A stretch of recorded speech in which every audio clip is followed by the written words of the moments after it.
Hello and welcome back to another episode of the Battle Inside podcast. My name is Chris America, and this is going to be take 2 of this episode. I recorded an episode last night. By the way, today is June the 11th, Tuesday. And I tried to record an episode, or I did record an episode last night on June the 10th. It was a 2-hour episode, and I'm going to try and do a retake of this. And the episode is going to be about the loop. You guys have been listening for the last 11 episodes, and you know I talk about this loop that replays all of the things that happened to me, things that were done to me, and things that were said to me by my ex. Starting at the end of March and pretty much all the way up until now, or at least until last week when we last spoke to each other. And I'm doing a take 2 because yesterday's episode was very passionate. My anxiety was through the roof. It was very intense. It was very raw. I may have said a few curse words here or there. And I kind of just thought about it. And I know the show is about me being open, honest, and raw, but I didn't feel comfortable with just anybody clicking on that particular episode and listening to it. And really, I just, really my biggest concern is the 2 boys that are in my life, or one of them is in my life, the other one has been ripped out of my life. Well, we'll get to that. I don't particularly want them to hear some of the things that I said without me being able to provide them context and explanation and to catch them, because I said some harsh truths about their parents. And so, with that said, I decided for now I'm not going to post that episode, and I'm going to try and do a take 2.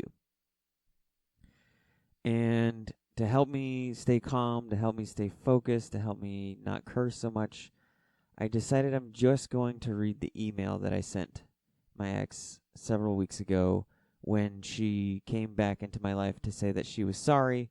And then when I sent her this long email telling her that I need to explain to you what you did to me. I can't just have you say you're sorry and you not truly know what it is that you should be sorry. I need to know that you understand what it is that I feel you should be sorry for. And at the time, she was like, I'm really sorry I hurt you, and I want to get down and talk. And there was no way I was going to have a conversation with her without her being able to admit to every single wrong thing that she did to me. And I'm glad I didn't do it. I'm glad I went the email route because, as you've known over the last couple of episodes, she wasn't really sorry for anything other than just what she told me was the way that she left me. So we're going to do take 2. And I'm going to read the email that I wrote. Hopefully, the email, I was able to really hone in on my focus. I didn't have to let it flow. I could pause for as long as I wanted. I could really sit down and think about what I wanted to say before I typed it out. I could type things out, look at it, and delete them, and retype them out again. And it's really hard to do that on the mic. So this is going to kind of help me keep focused. And before I get into that, I will say this. If you want to hear the original 2-hour episode, you can email me at battleinsidepodcast@scoutteamradio.com, battleinsidepodcast@scoutteamradio.com, and I will be happy to send you that recording and that show, because I'm still not ashamed to be raw and open and honest. It's just, when it comes to the boys, I have to protect them. And since I can't be in one of their lives to explain what I meant and to tell them that I'm sorry that those things happened to them and I wish I could help them, but I can't, it's probably best that they just never hear it. Now, the chances of her son ever listening to this are probably slim to none, but it's not a risk I'm worth taking. And if you listen to the episode, you'll see what I mean. So again, if you're truly interested, I have no problem sharing with any of you. So if you're truly interested in this episode and what I sounded like and how intense I was, I've already sent it to a few people, And a couple of them were like, Chris, I don't see anything wrong with what you said, but I just, I don't know. I just don't feel right about it. Um, so hopefully this episode I can be more calm, more focused, less cursing, and less anger. So I've said this whole entire time that I'm not going to talk about what she did because I don't want to fling mud. And I've been doing this show for 2 months now, and a lot has happened between now and then. A lot of things have been said between now and then, and I've come to a new perspective on my life, and I still don't want to fling mud. However, I do want to share my story. That's why I started this podcast. I started this podcast to share my life, to share the life of Chris America, to share my not only my mental illnesses, but my traumas, my thoughts, my pains, my hurts, my worries, all of it. And I feel like I've been true to myself, and I've been true to you guys. I just had a coworker listen to the show, and she reminded me of the uniqueness and the specialness. I don't know if that's a word. The speciality. I don't know what I'm trying to say here, but what makes this show unique? And she said that, Chris, I can't believe how raw and candid and open and honest you are in the show. It is beautiful to see. It is beautiful to see somebody that can be that raw and that pure in their thoughts, in their expressing of themselves. And it reminded me that that's what this show is about for me. It's about being raw. It's about being candid. It's about being honest and open. It's about letting others look into my life, because for the last 35 years, I've hidden in my pain. I've hidden in shame. I've hidden my secrets of being suicidal in the past. And I've hidden my traumas. I've hidden the abuses that were done to me. And I'm kind of just done hiding. And I'm also done protecting those who hurt me. Last session of my EMDR last week, that was one of the things that I realized that made me hurt so much from my abuse as a child. Is I was victimized. And I had no voice. I never told anybody. I never stood up for myself. I never got to have my thoughts, my hurt, my pain heard. And I've lived with that silence for the most part of my life. And in a lot of ways, I'm protecting the person who victimized me. I'm protecting my abuser, and for reasons that I can't get into right now. And I did the same thing with my dad. I protected him. I kind of didn't want to waste my breath on him as well. I didn't stand up for myself. He had no idea how much he hurt me. Most people had no idea how much he hurt me. I think most people found out how much he hurt me by listening to episode 3. And so I've thought about this a lot, and I've read different things, and I've heard advice from other people who have talked to me about this. And the reality is this is my story. This is my life. This is what happened to me. And I have every right to tell it. And I have every right to express my hurt and my pain. And I have every right to say, you hurt me. It was not right. And you should never do this to anybody again. And I should be able to do that publicly. Now, I already know the ex has already been upset that I told everybody that we got married. And that's how pathetic she is right now. That she's upset that people found out that we got married. So I can't imagine what she's going to say or think or do when she finds out that I'm going to tell everybody what she actually did to me. And that everybody's going to know who listens to the show exactly what happened, exactly what led to our divorce, exactly what led to the demise of our relationship. Because the way she tells it is a bold-faced lie. That she just woke up one day and she realized she wasn't happy and we're not right for each other. And it's a lie she's been telling herself, and it's a lie that she's been telling me, and it's a lie that she's been telling everybody else. And I'll go through why it's a lie. I don't care what she tells you. I don't care what she tells me. When you watch and you look at this series of events, and I've explained it to them, to so many people, and not a single person has ever looked at me and said, Chris, I think she's just not happy with you anymore. I think you need to move on, bud. No, it's always been, Chris, there's something wrong with her. She needs help. And one day she's going to realize she made one of the biggest mistakes of her life. That last part, I don't believe it's ever going to happen. And you guys know why. I've said it before. One, that never happens for me. Nobody ever regrets losing me. Not relationship-wise.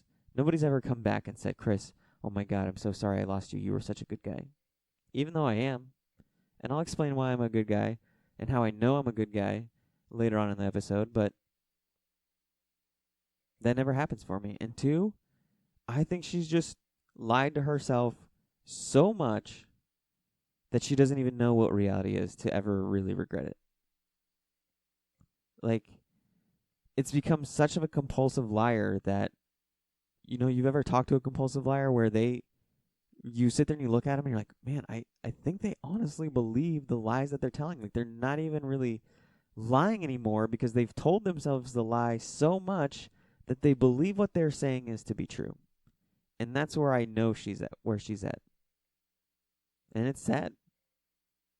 But it is what it is. I have to learn to accept it. So I should say this without going forward. I always miss this part. I'm not a doctor. I'm never going to be a doctor. I'm not an expert. I'm not a mental health expert. I'm not a psychologist, psychiatrist. I'm not a crisis counselor. I'm not anything. I'm just a guy doing a show, sharing his story, his life, his mental illnesses. So please do not take anything I say for advice-wise as to what you should do to help yourself. Just take it with consideration, but don't try to sue me later. You're not going to get much money out of me anyways. Sorry, I had to drink water. So another reason why I've decided to come through my stories, like I said, I've read some things and everything, and I came across this blog that was sent to me by a friend. And the blog is called, you should really read it, it's called A Graceful Catastrophe, all one word, A Graceful Catastrophe .home.blog. A graceful catastrophe.home.blog.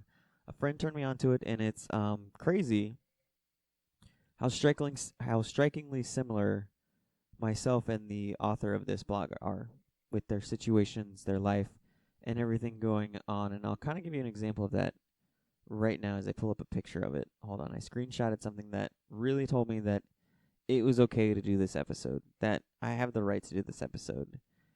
And she wrote in one of her entries, when I was younger, a trauma occurred and I felt so isolated, so scared, so confused. I didn't understand what I felt or why I was feeling it. Sounds familiar. And I was ever so ashamed. Even though it's 20 years later and I'm going through a significantly different situation, though of catastrophic proportions once again, it is just as confusing and scary, and also again, I feel shame. Though this time around, I'm not isolated. I have chosen to share my story, to live out loud, to talk about all of my feelings with anyone who will listen. I will not be silenced, and I will not be bullied or threatened into keeping my story to myself. I am screaming my story to anyone who will listen, and damn, is it ever so helpful. And she's right. And I can't tell you how freeing doing this show has been for me. And she's right about that last part. I will not be silenced, and I will not be bullied or threatened into keeping my story to myself. And that's kind of what my ex has done. Not so to that extent, but she's made it clear she doesn't want me to share the story. And after you hear what she did, you'll hear how ridiculous this statement was. But she even said that me doing this podcast and me sharing stuff on Facebook about us is just proven to her that I'm not right for her. So we'll get into that later. I reached out to this person and emailed and let them know, like, hey, I really appreciate this blog. It's really awesome. And just wanted to give her my support.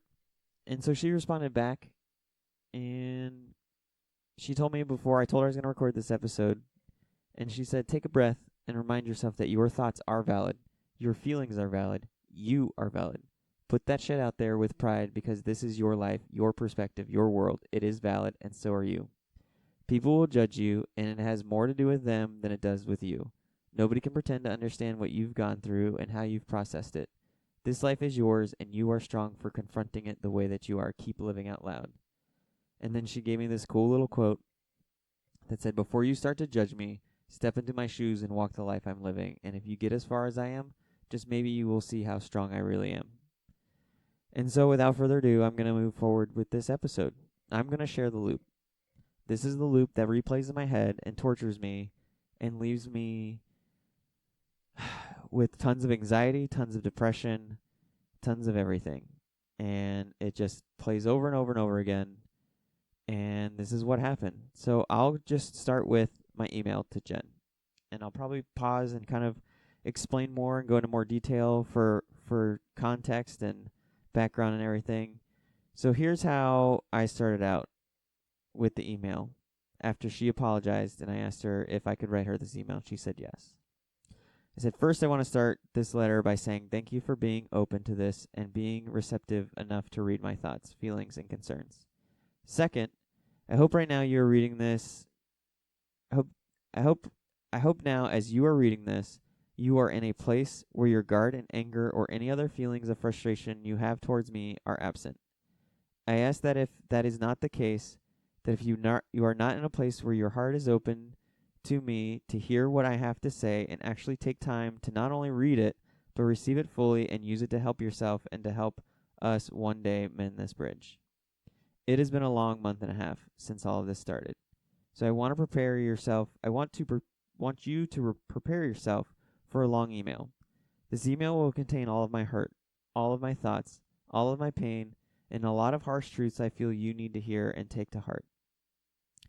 When this all started, I crumbled instantly, and I basically let you walk all over me however you saw fit.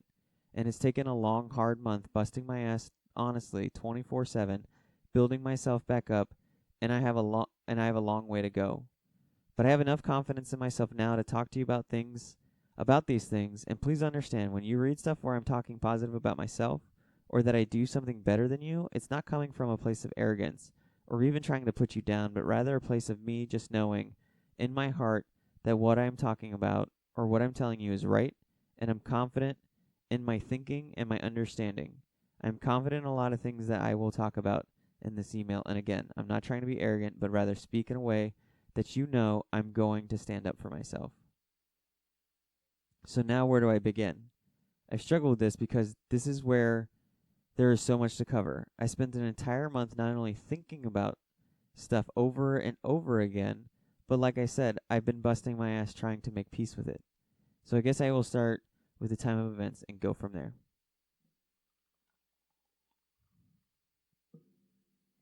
Let me kind of skip over this next part because I'm still just kind of telling her, one of the things that she used to tell me all the time when it came to math, and if I was arguing with her, she's an engineer, so she would say, don't argue with me about math. I know what I'm talking about. Like, math is my thing. Don't argue with me. And so I'm basically saying here, like, as you're reading this, I want to make something evident. You always tell me don't argue about math, blah, blah, blah.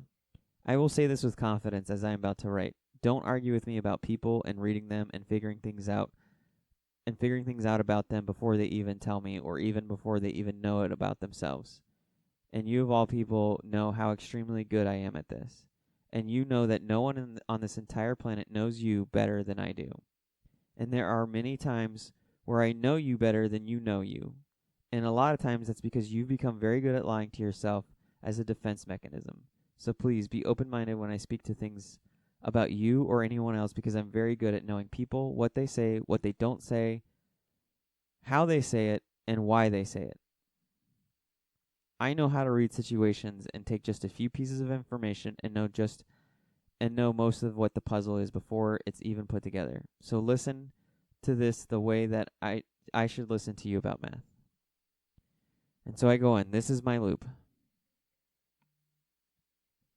This is the loop that would play in my head over and over and over again for most of the month of April. It took myself a really long time to stop this loop.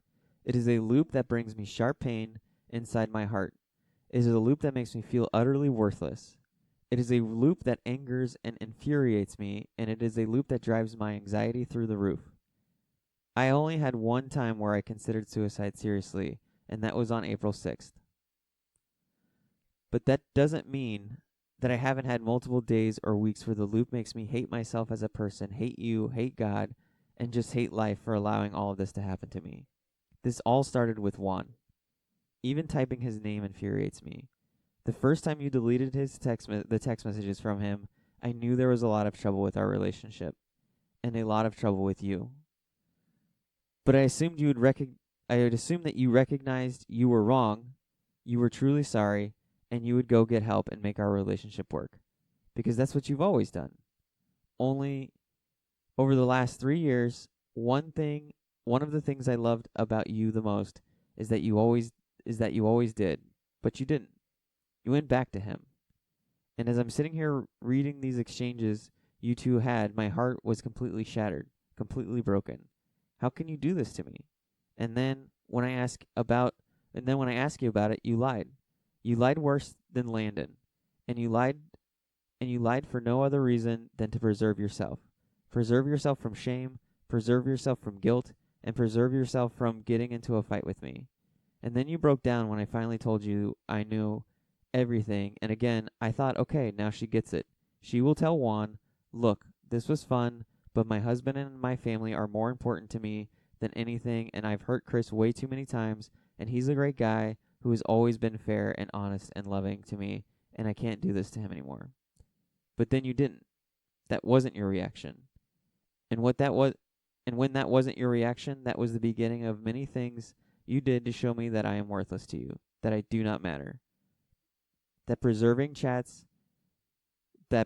your chats or relationship or whatever label you want to give Juan was more important than me. And I couldn't understand it because I would have never done the same to you. All right, so to give you some background and context, here's what happened. I probably mentioned that one weekend, probably the last weekend of April, we had an amazing weekend. We went on a date night, Friday night, movie and a dinner. We went out to karaoke Saturday night with friends. And then Sunday, we just spent all day lounging together, relaxing, watching movies, TV shows, loving on each other. It was an awesome weekend. And what I didn't mention is in the middle of that weekend, while we're at karaoke, she's texting some guy, and she says, hey, what does it mean when a guy picks on you? And I said, she's like, what is the word for that? I was like, I don't think there's a word for that. It just, if a guy is picking on you, it's like in 5th grade. If a boy picks on a girl, it means he likes her. No, that's not it. I was like, okay, well, where's this coming from? Oh, I'm talking with that guy Juan. You know, the guy that owns that shoe store or that running store over in Daytona. You know, the Elite Running Store or something like that. Yeah, him. He's just picking on me about how bad the Red Wings are and stuff, and I was just kind of wondering. And so, that kind of threw up a little bit of a red flag for me. But I tried to not think anything of it because I thought, you know what? It's nothing. There's nothing there, Chris. Just kind of ignore it. And so I did. But Juan, the guy who owns the Running Element store, he didn't go away. She kept talking to him.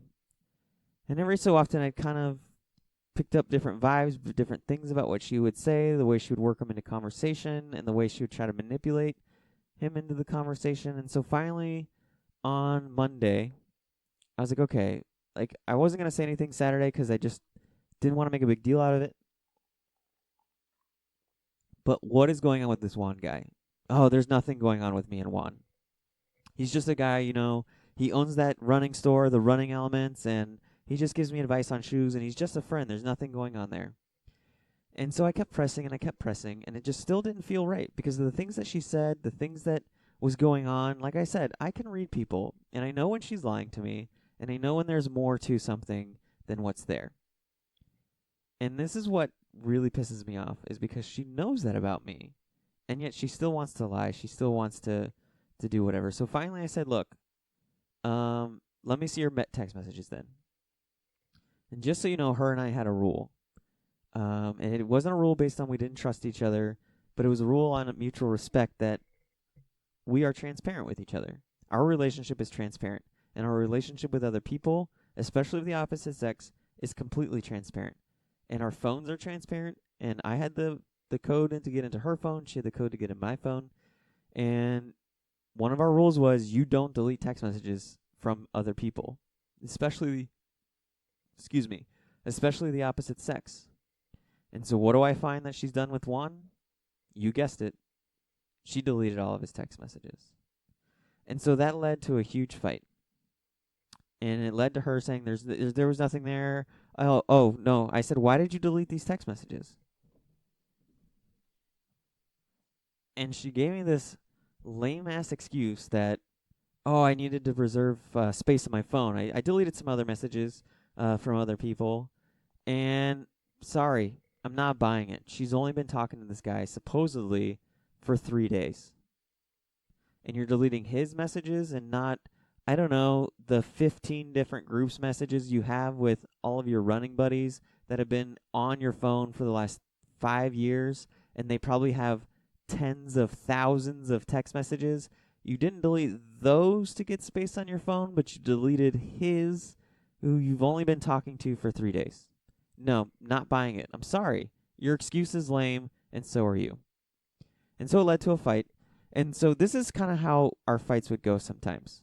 And it's stupid that it had to be this way, but it's kind of the game that I had to play with her. When she was absolutely wrong, but she didn't want to admit that she was wrong, and she would fight me, and she would cut me down, and she would say whatever she needed to say to hurt me to try to win the argument, I would finally just shut down and be like, all right, I'm done talking to you, and I would walk away. And then eventually, she'll calm herself down, she'll realize how stupid she's being, and she'll come to me and apologize. And so that did happen. She finally came and she said, look, I'm sorry, okay, we were flirting a little bit, but it wasn't much. And I said, okay, then why did you delete the text messages? You know I'm not a jealous guy, and I'm not. I'm not a jealous guy at all. I don't care if you flirt a little bit with somebody, it happens. You start having a nice conversation, sometimes things get carried away, and then you realize it and you put it into it. Whatever. Move on with life. But you don't delete text messages. That's not why you wouldn't delete text messages if it wasn't anything serious. And here's the other thing you got to know about background. This is not the first time in our relationship that I saw something between her and a guy, and I called her out on it, and then text messages got deleted. And so let me give you the background on that, because that ties in. So she had another friend named Mike from Orange Theory, and he was at the Oviedo Orange Theory, and her and the Oviedo Orange Theory buddies were all going out to this German bar, and so I was invited, and I came out, and I didn't really get much of a vibe from her, because she kept her distance and really focused on me, but I got a serious vibe from him that he had, this serious crush on her. And so when we left the bar, I just calmly said, hey, is there something going on between you and Mike? No, there's nothing there. And I was like, well, you know me, I can read people. I'm really picking up some vibes on Mike. He likes you. And she just said, whatever. She was just super defensive about it. She's like, whatever. If he likes me, that's fine, but I don't like him. Why are you acting like this? Why are you being so jealous? Blah, blah, blah. And so I dropped it. And I said, okay, whatever. Maybe I am being crazy. Maybe it's me being crazy. So I didn't check her phone that night. And I don't know how long it was. It was probably a month or two later. And I don't remember why I decided to check her phone, but I did. Something was just eating at me, I guess, about Mike from Orange Theory. And so I checked her phone and scrolled all the way back to the day that we went to that German bar. And all of the messages from that night and before were deleted. And so I called her out on it.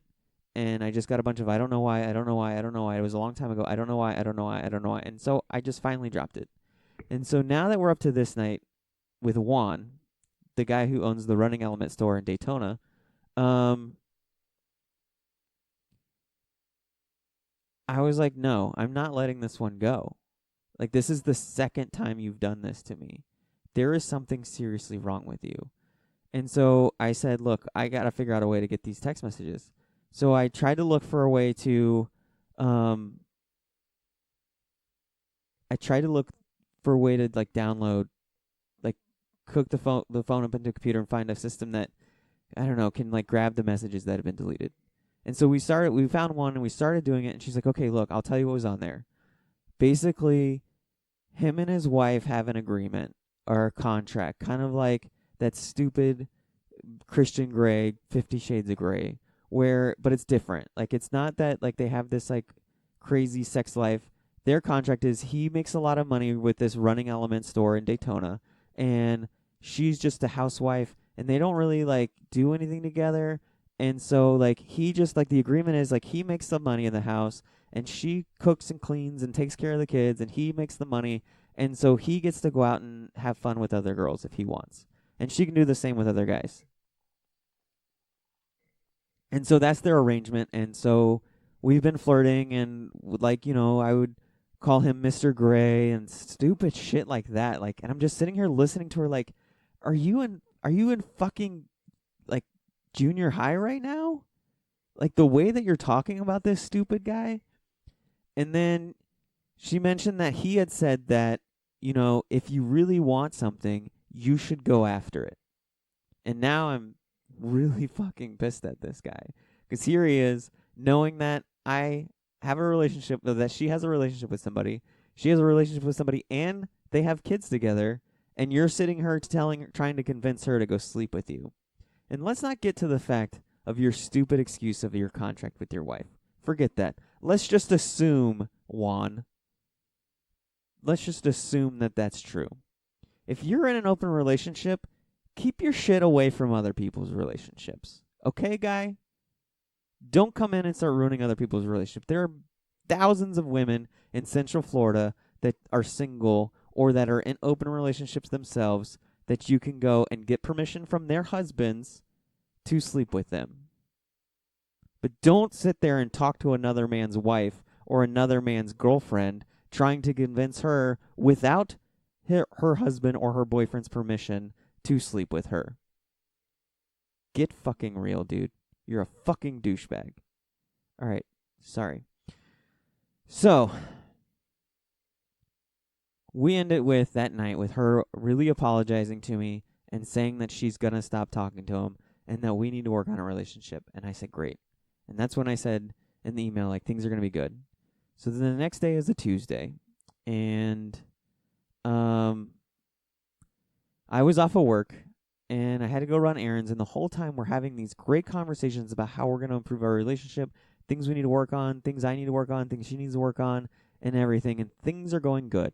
And I'm sitting here thinking, like, thank God that's passed. She's going to tell him to fuck off, and we're going to figure out what's going on and what we need to do to improve our relationship, to improve our marriage, and to just be a better couple. Because that's what we've always done for the last 3 years, is we get into fights, and things happen, but at the end of the day, we still loved each other, and we still worked with each other to get better.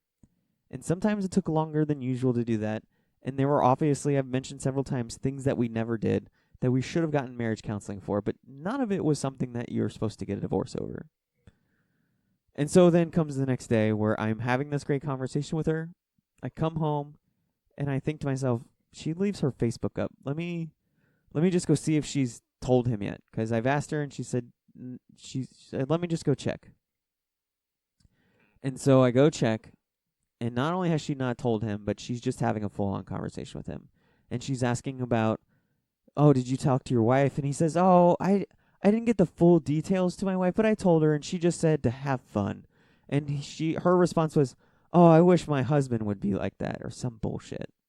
And then they went on this conversation, I guess because he owns this running store, the Running Element in Daytona, and he's an engineer. She started talking about arches and bridges and how it applies in shoes and all this other stupid fucking bullshit.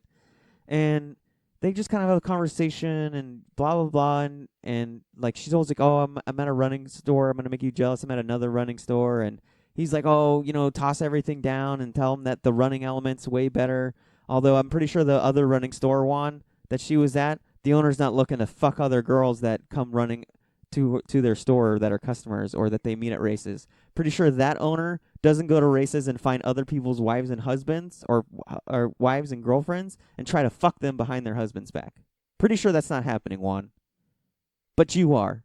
You are that business owner. You are that guy who runs the Running Element store. You are that guy who went to a race, found a girl, slid into her DMs and Facebook with the intentions of being the fucking parasite that you are and to suck the life out of a relationship. That is what you are, Juan, the owner of the Running Elements. So that's a preview of what the 2 hours is like. Only 10 times worse. Maybe 100 times worse. So let me get back on track. So they're conversating. I'm watching this, and I'm losing it. My anxiety's going through the roof. I can't believe she's still fucking talking to this guy. And then she had mentioned that when she got home, she's like, okay, now I got to go deal with some shit. Awesome. Here I am thinking we're having this great conversation, and now I'm the shit that you have to deal with. You're trying to be so fucking cool to this fucking douchebag, and you're talking shit about me behind my back. And then she gets home, and then I watch the messages right in front of my eyes disappear. She fucking deleted them again. And I was beside myself. I was in a fit of rage. But I kept my cool. And she came upstairs, and I said, "How was your day?" She said, "Good." And I said, "So, did you tell him?" "Yeah, I told him. I told him that, we can't talk anymore, and that I need to work on my marriage and blah blah blah." I was like, "Okay, well, can I see it?" "Oh, well, I sent it on Snapchat. Snapchat that deletes the messages, but I sent it to him, and then I deleted Snapchat, and I didn't even wait for him to respond." And I was like, "Oh, so that's what happened?" Yeah. Are you sure that's what happened?" "No, yeah, that's really sure." I'm like, "Jen, I'm giving you a chance to come clean. Is that what happened?" "Yes." And this went on for about 2 or 3 minutes, and then finally I pulled out my phone because I took screenshots of the messages because I knew she was going to delete them, and I started reading to her, and she just dropped and started crying and said, "Oh my God, are you going to leave me?" And then ran to the living room and balled up on the couch and started crying. And I was beside myself. And eventually I was just like, what the hell is your problem? We have a relationship here. We have 2 kids. We have a family that we've built. And you're going to throw it all away for some stupid fucking douchebag that you've only known for 3 days? This is what you're going to throw all of it away from. You need help. You need help. And so this conversation went on for over an hour. And I made one fatal mistake in this conversation. But I don't think it would have made a bit of a difference to her. I think the same thing would have still happened, but I wish I would have said something different. And that was, she asked me if we could go get marriage counseling. And I told her no. I said, "You're the one that needs help, not me." And then I explained to her the real reason why I didn't want to go to marriage counseling for myself is because of all the things that I've told you guys about, of all my shame, of hiding from my past, of just burying my pain deep enough to where it's just in a shallow grave to where I can handle it. And I didn't want to go to a counselor and have all of that dug up. I was afraid of that. And that was stupid. And obviously I've realized that mistake since then, and I've been doing nothing but doing what I've been doing over the last 11 episodes. But I wish I would have said something different. But again, I don't think it would have made a damn bit of difference to what happened next. And so towards the end of the night, she told me, "I'm going to tell him to fuck off, but I'm going to be honest with you, I really don't want to." And I'm just like, what is with this guy? You're sitting here telling me that he's just a friend and that there's nothing going on between you two, yet you can't leave him. If I was in the same situation, there's not a woman in the world that it wouldn't be like, "Look, this was fun, but shit just got real, and my marriage is way more important to me. Jen is way more important to me because she's been with me for 3 years. She's taken care of me for 3 years. She's loved on me for 3 years. She's loved on my son for 3 years. I've only known you for 3 days. You're a fucking nobody to me. Get the fuck out of my life. Sorry. Don't let that door hit you on the way out. I appreciate you.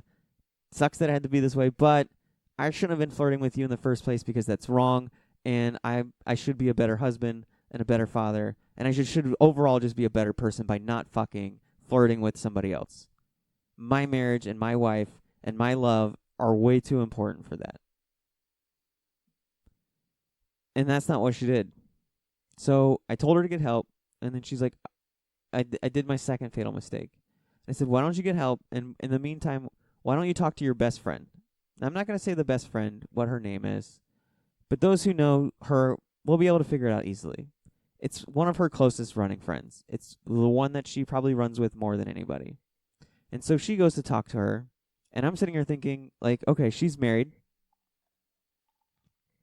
She has 3 kids, 4 kids. I don't know. They have a lot of kids. Sorry. Took a drink of water and got ice stuck in my mouth. She's been married for a while. She's going to tell Jen, look, you have kids. You have a marriage. You need to get help and figure this out. You need to figure out why you did this. And you need to figure it out with Chris. Chris is really good to you. We've all seen it. Chris goes to your races. He supports you. Chris runs with you. None of the other husbands run with us. He's the only husband in our group who runs with his wife, who does crazy things like being on a 4-team ultra Ragnar team in the camping woods. And he's the only guy who's ever shown up to surprise you on your 2-person race. He's the only guy that ever shows up to surprise you at all. All of our husbands stay home. They don't even fucking show up to these races, but your husband does. Your husband's run a 50-mile race, relay race with you twice in the hot Florida sun because he loves you that much. That's how much he supports you. And you can't lose a guy like that. At the very least, you can't just throw him away without trying. So go get help, go get marriage counseling, and figure this stuff out. That's what, a good, wholesome human being would say, right? Don't you think that's like the right advice that a friend should give? Only that's not what this friend did. This friend said the complete opposite. The first bit of advice she said was, I thought a guy like Juan would be perfect for you. He's a runner. He likes to run. I've always felt that you should be with a runner. And he owns a business, and he's got this, and he's got that, and blah, blah, blah. And then Jen was like, well, I don't want Juan. He's married. Well, yeah, just to mean like a guy like him. Who the fuck gives that advice first out the gate when somebody's thinking about ending their marriage or that they're cheating emotionally on their husband? Who the fuck says that? That's something you say after they've broken up to kind of help them get over the guy, to kind of say like you deserve better than what left you. That's not what you say right out the gate, especially when you know that the person that she's with is really fucking good to her. And then she doubles down. And I couldn't believe this. I knew I was dead in the water when she said this. It's fine that you flirt with this guy, Juan, because I, from time to time, I like to text my ex, and we like to flirt and do and say things to each other and everything else. And then Jen responded, well, does your husband know? And I quote, verbatim, she said, fuck no. Like, what, are you kidding me? Why would I tell my husband? I'm a sneaky-ass bitch who wants to sneak around behind my husband's back. And I couldn't believe it. And I'm sorry for calling her that. That's just my anxiety. But that's what you are when you are texting your ex behind your husband's back like a fucking douchebag. Who the hell does this to people? If you're in love with somebody, you fucking stay true to them. You don't sneak around behind their back and texting their ex? Are you kidding me? Man, I was messed up with her texting some fucking douchebag who owns a running store in Daytona and goes to races to go fucking prey on women.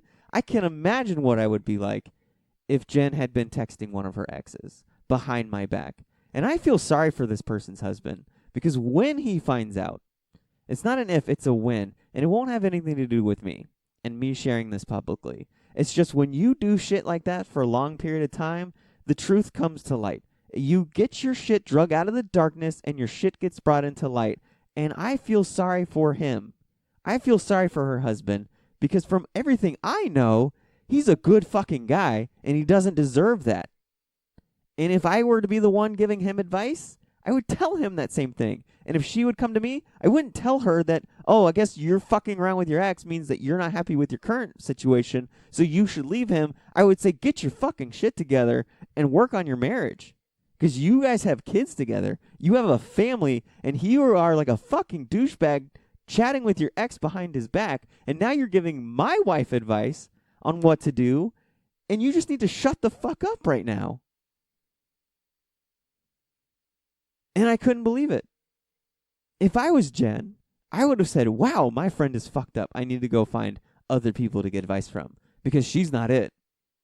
She's like fucked in the head, sneaking around behind her husband's back, acting like everything's cool. Oh, look, here's pictures of me and my husband. Look how much we love each other. Now, once I post that, let me go text my ex. What a fucking shitty way to live life. How the fuck do you live with yourself like that? Always sneaking around, deleting text messages. That is a shitty way to live life. And I told Jen that too, not with her, but when I'm texting this, or when I found out about this guy, I asked her, like, how long were you going to carry this on? How far would you have let it go? And you realize, like, how shitty of a life that is to have to sneak around all the time, sneak behind backs, delete messages, make sure I'm not looking over your shoulder, all that stuff. That's a shitty existence. It is a shitty existence to be a shitty fucking cheater, to be a fucking parasite in your own marriage. And this is the person giving my wife advice. The only good thing that she told my wife to do was she told her to write out pros and cons for me. And you're going to sit here and think, all right, pros. Chris is a good guy. He's funny. That's about it. Cons, he's an asshole. He treats me wrong. He never takes care of me. He's never considerate. He's selfish. He never tries to play with the kids. Blah, blah, blah. Nope, that's not what she wrote. Here's the cons. You ready for this? I don't have a college degree. I have no drive, and I have no motivation. That's really it. Maybe there's one or two things that I'm forgetting, but those were like the big driving points. Oh, I'm messy. Those are my cons, guys. Those are my big sins. And I've already talked to you about my drive and my motivation and how I've been ignoring my depression for the longest time. And I've been kicking ass, guys, with drive and motivation these last 2 months. I can tell you that much. I've been going to the gym all the time. I've been cleaner. I've been more motivated to do things. I have a drive to be successful with this show, to be successful with my other podcasts, to just become a better person every day. I have a shit ton of drive to get where I am from the hellhole that she stuffed me in, kicked me down in, beat the shit out of me, poured gasoline on me, and lit me on fire.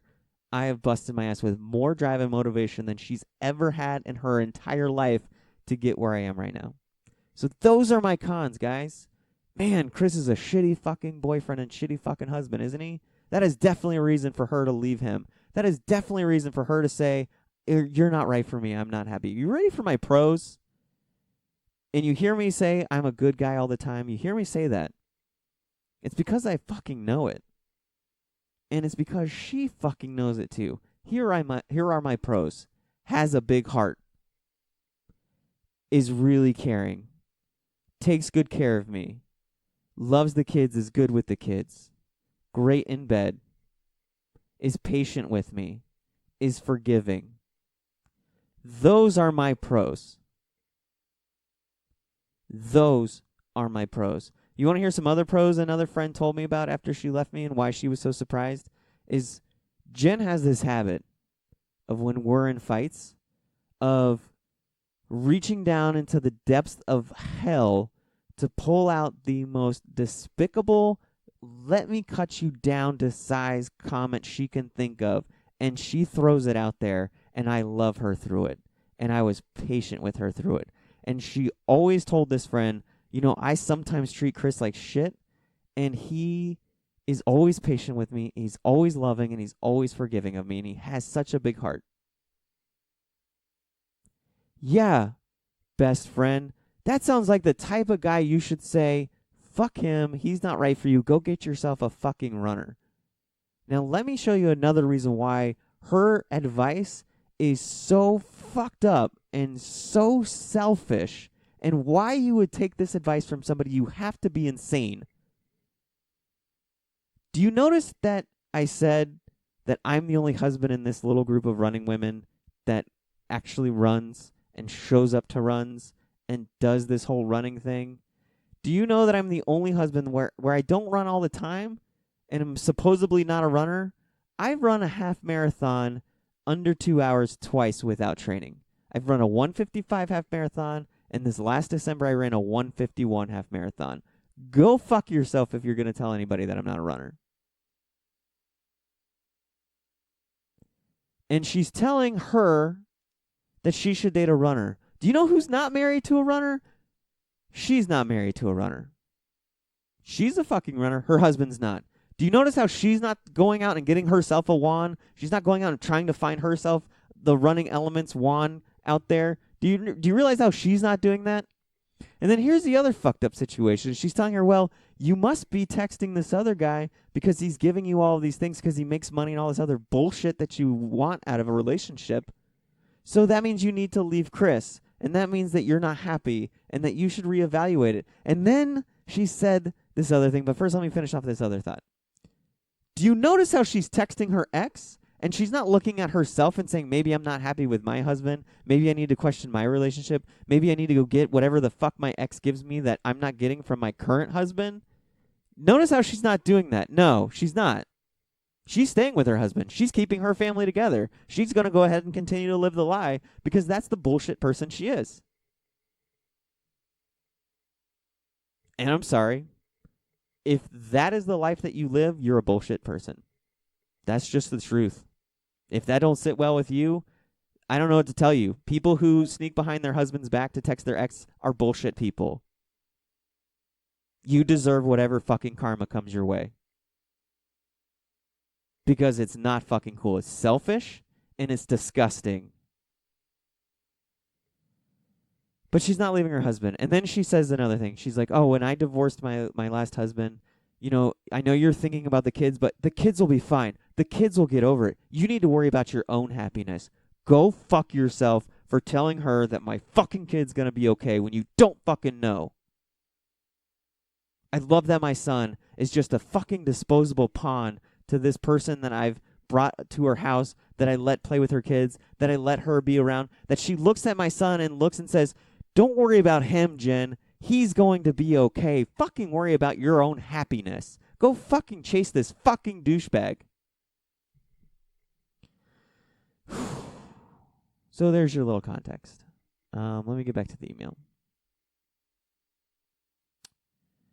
Let me get back here.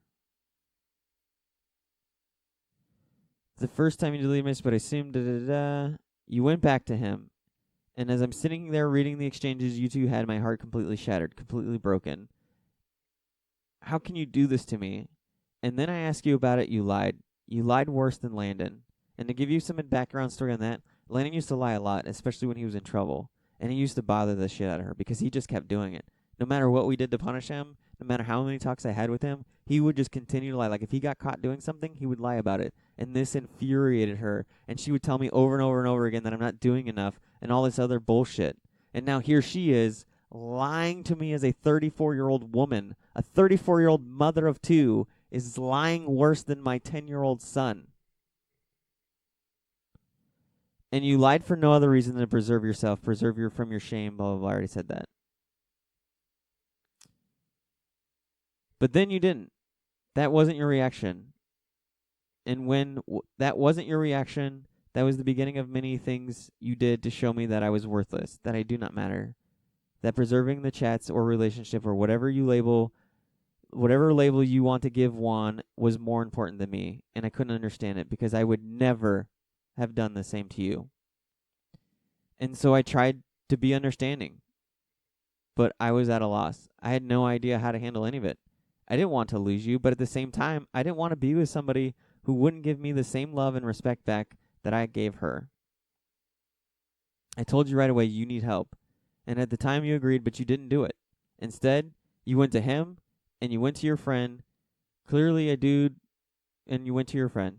Clearly a dude trying to bang a hot girl like yourself isn't going to tell you to stop talking to him, and he's no longer going to pursue you, and you need to work on your marriage. And if it doesn't work out, then come talk to me. That is what a good person does. A good person doesn't keep pursuing a married woman in a time that she's trying to decide the fate of her marriage. I don't care to know Juan, but I can tell you as I type this, he's a shitty fucking person. Good people put an end to what you two were doing the second they find out that they've caused problems. Selfish, shitty people keep pursuing. Sorry, I got off a tangent, but this is how I feel. These are the pains and hatred that your actions have caused me. And then you go to your friend for advice. And I kind of went over all of that. And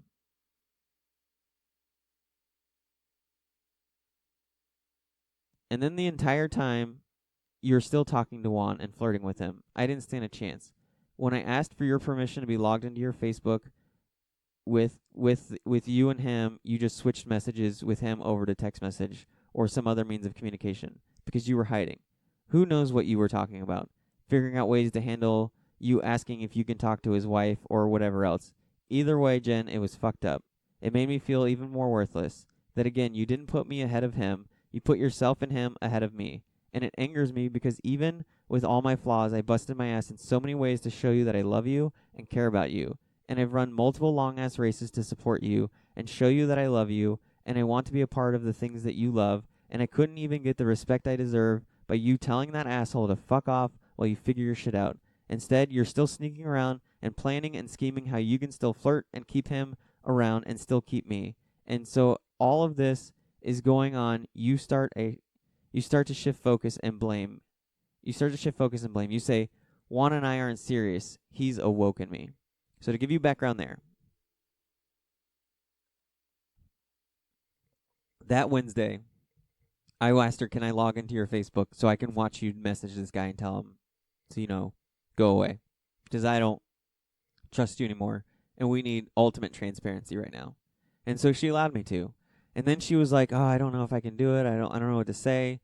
And then, I don't know if this was a fatal mistake or whatever, but I had morbid curiosity. And I kind of wanted to prove a point to her that this whole we have a contract with my wife thing isn't fucking real. And this is how I knew it from the beginning.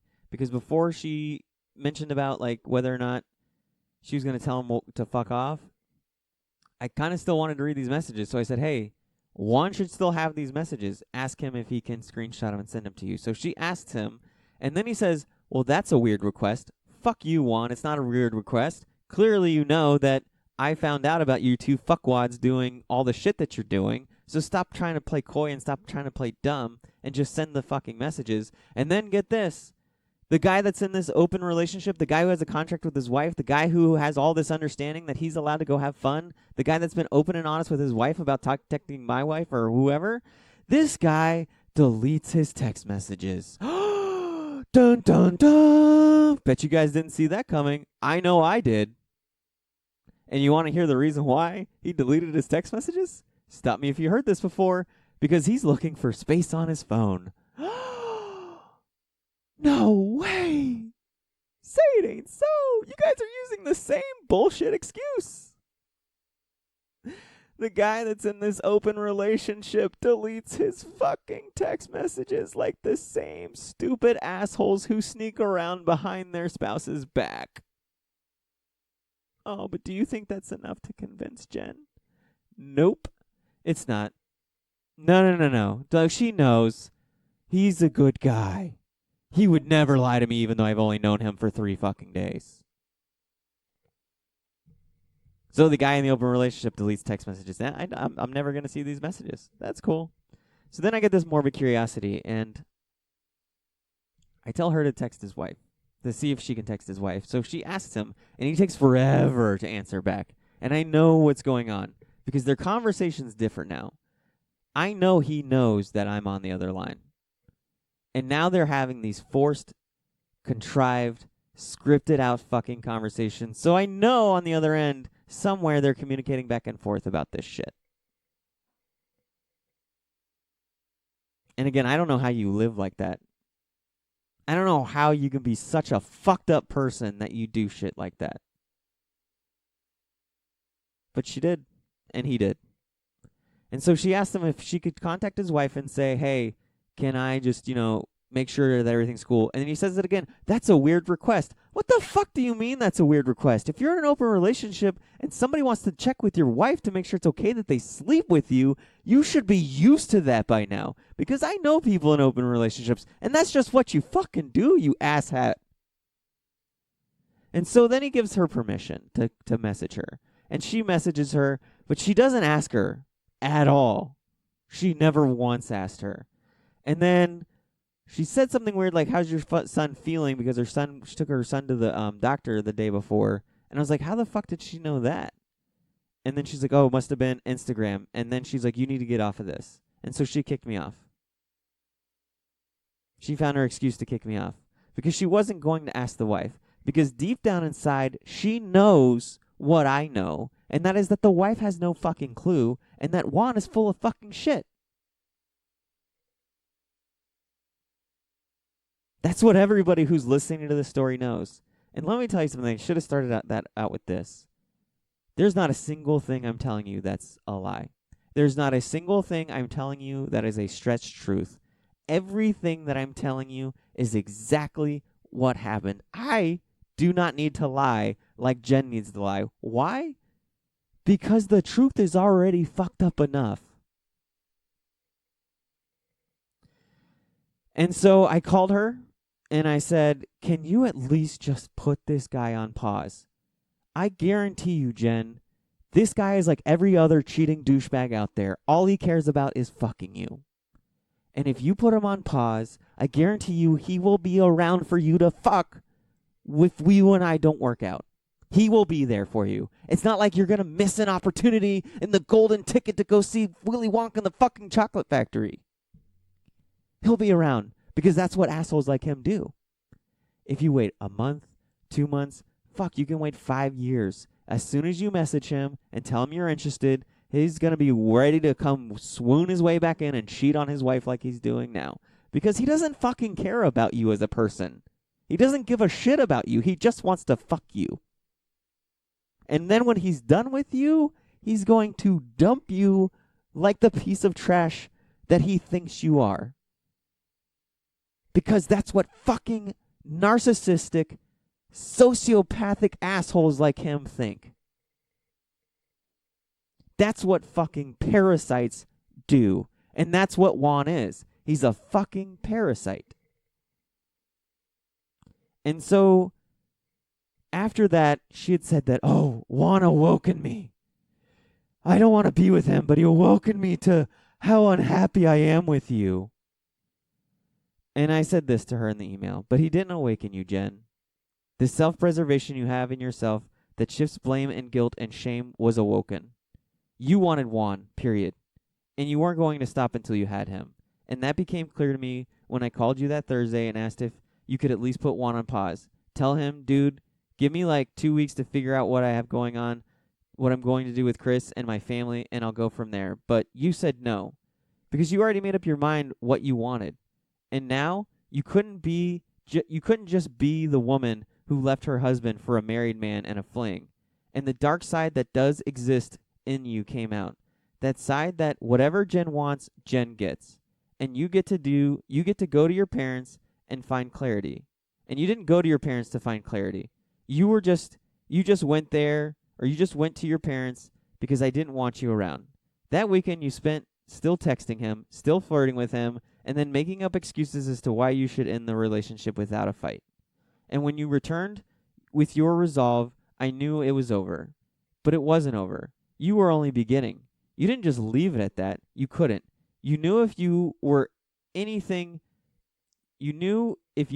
but a hard ass, you would have second doubts. And maybe your emotions would say, make this work. So you instantly built a wall against me.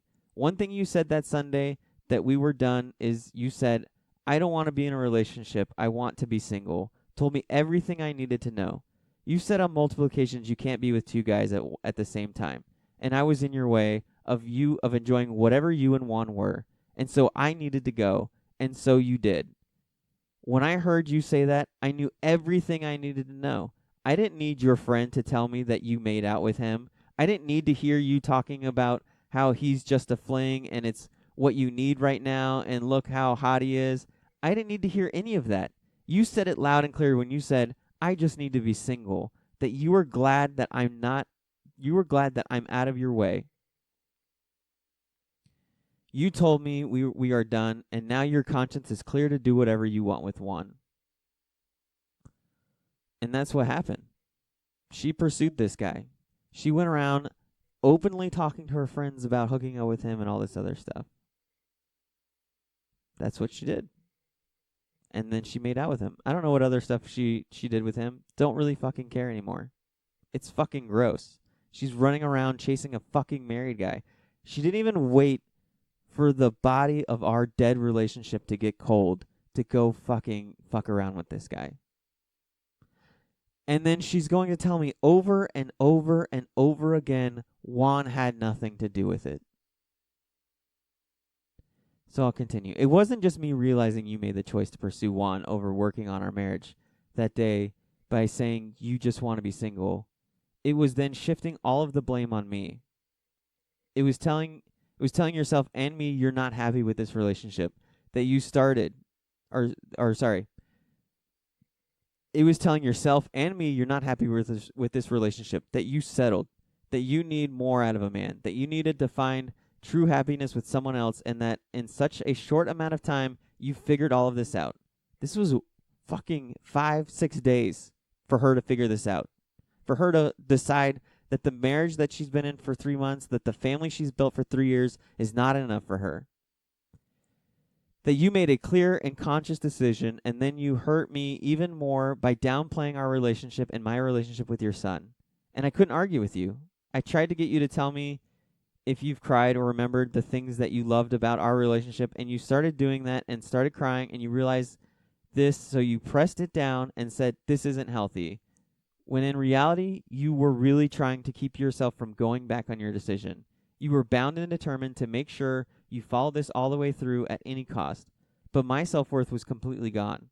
What little self-worth I had was gone. I wasn't worth it to someone again.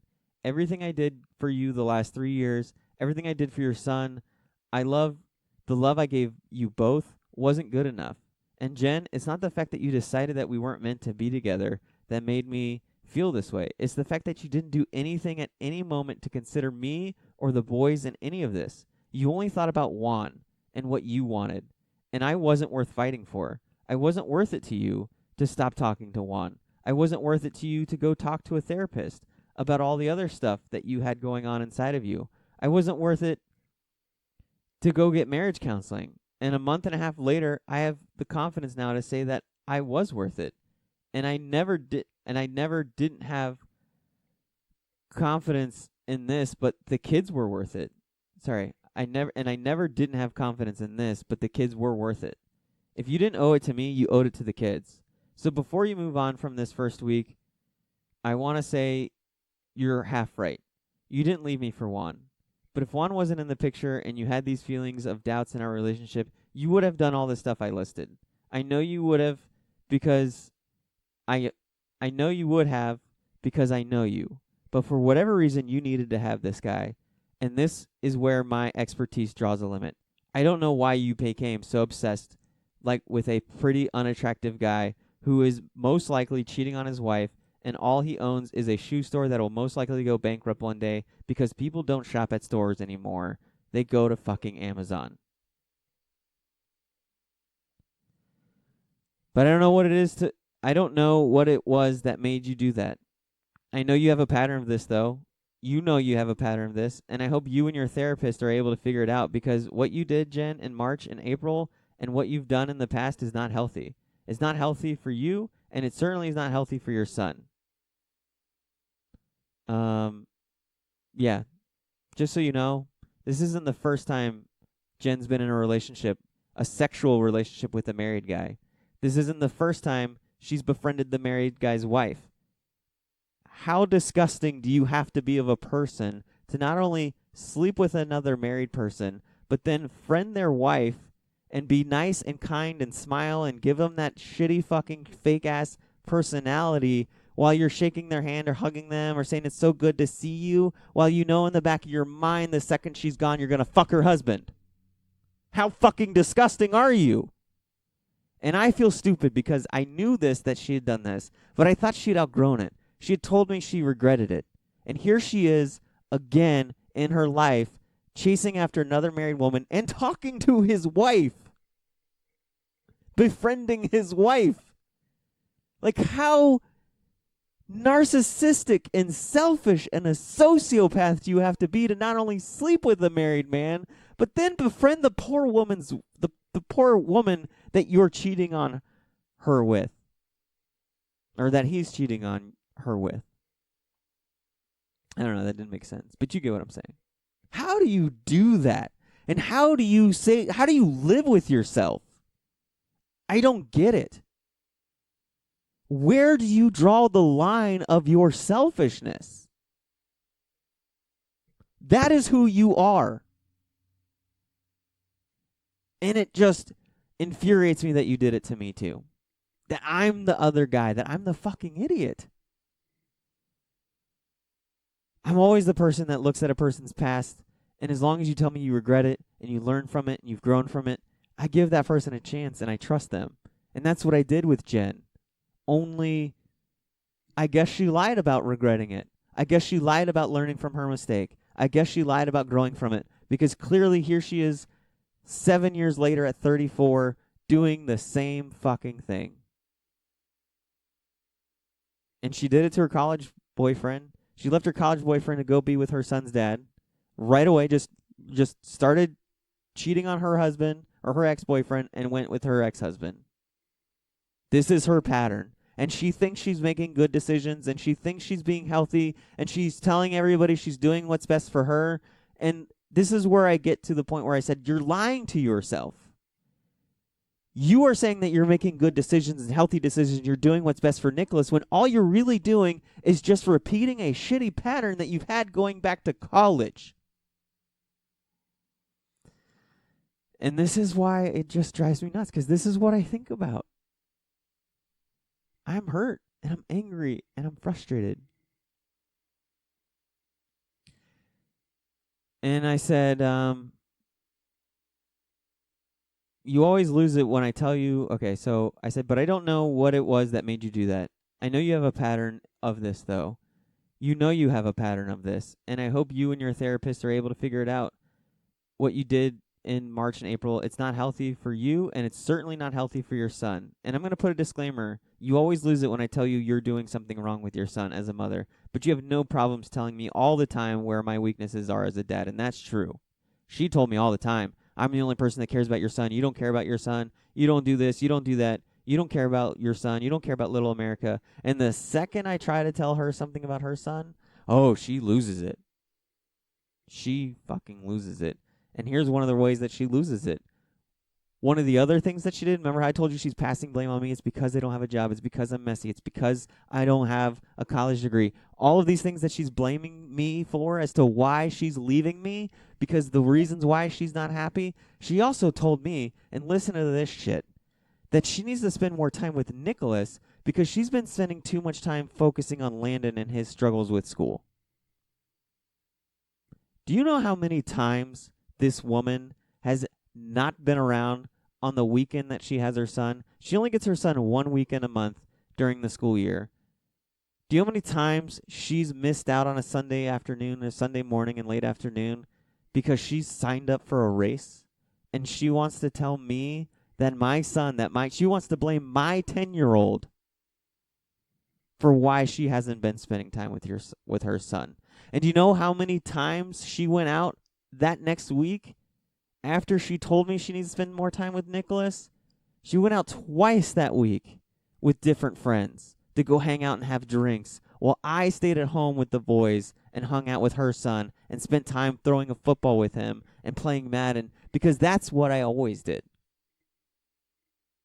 And if I tell her that, and when I did tell her that, she loses it. But she can tell me I don't care about my son. But if you tell her, dude, you missed out on your son's last football game of the year because you signed up for a race.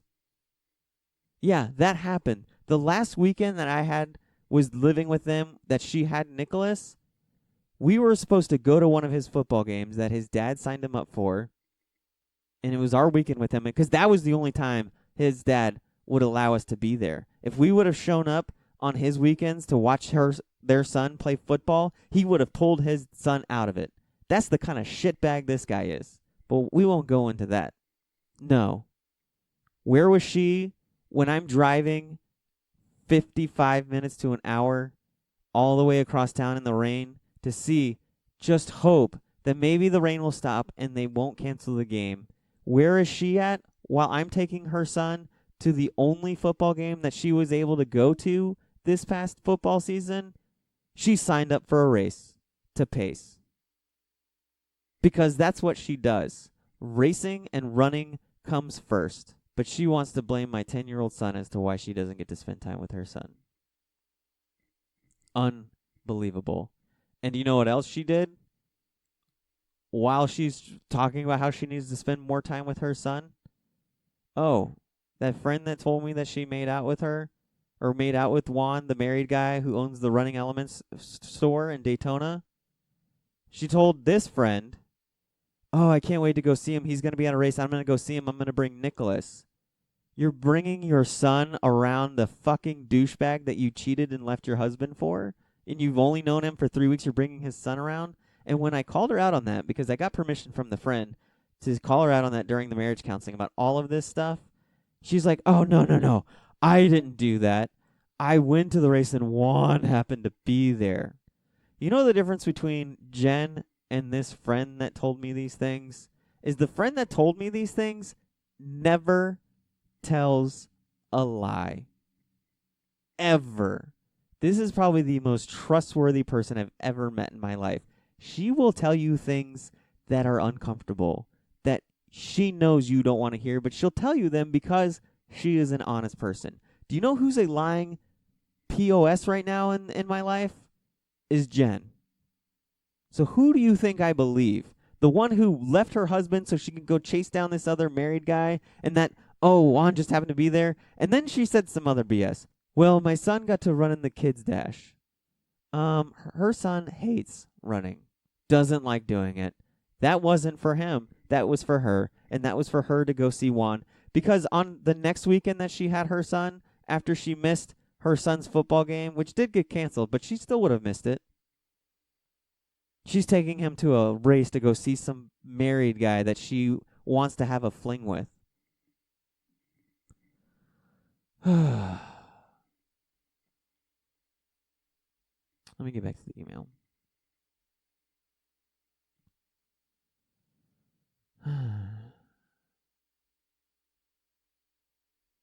I know that that's a hard pill for you to swallow, but your son deserves a mom who can do what it takes to maintain a healthy relationship, and none of your actions at that point showed you were willing to do that. And this is what hurts me.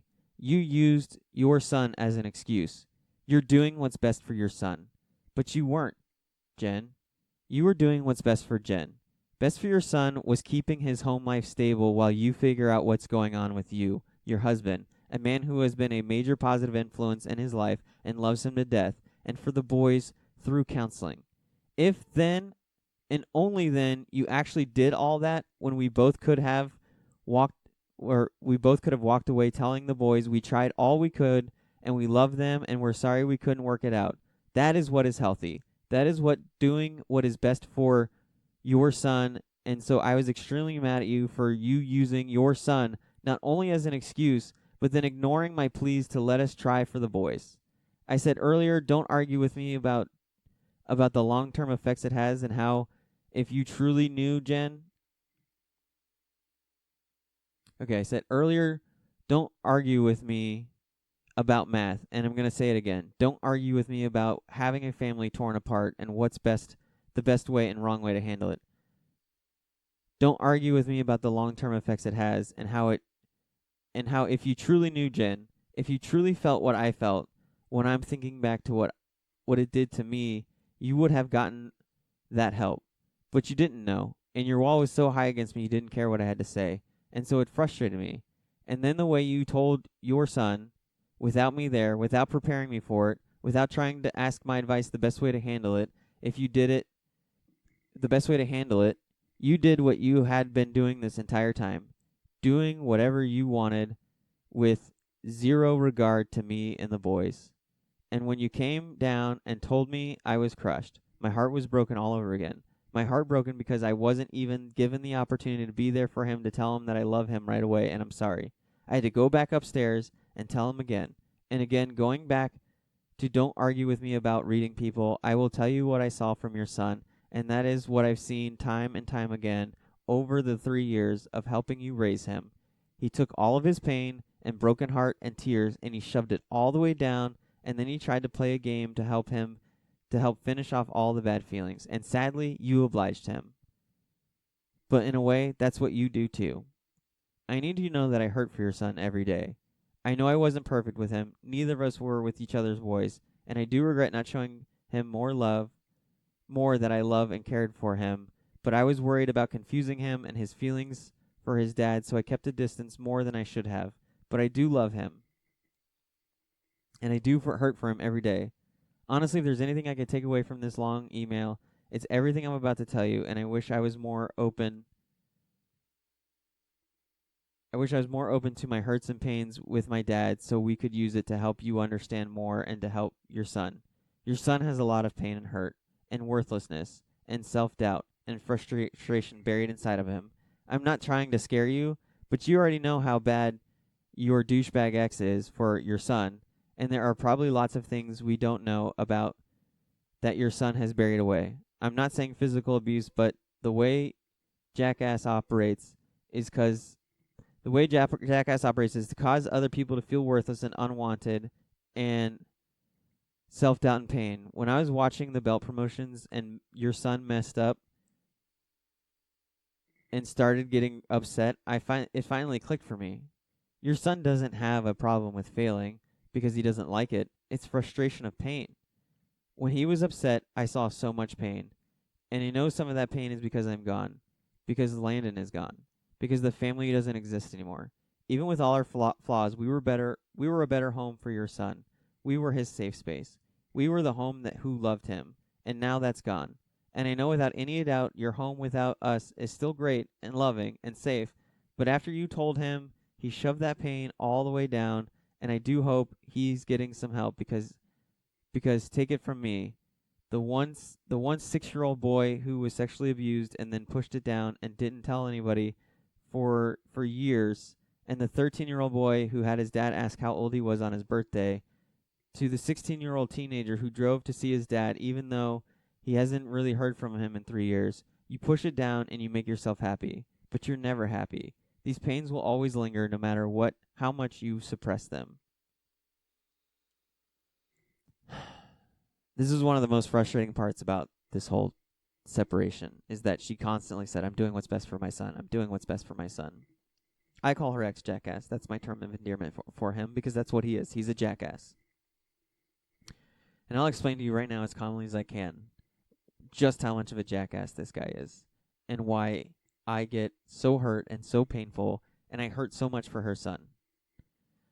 This is the way this man operates. If it's his night, that's the only time he cares about his son. That's the only time he thinks about his son or cares about his son. It wasn't until recently that he started calling more often. But if it's not his night, he wants nothing to do with it.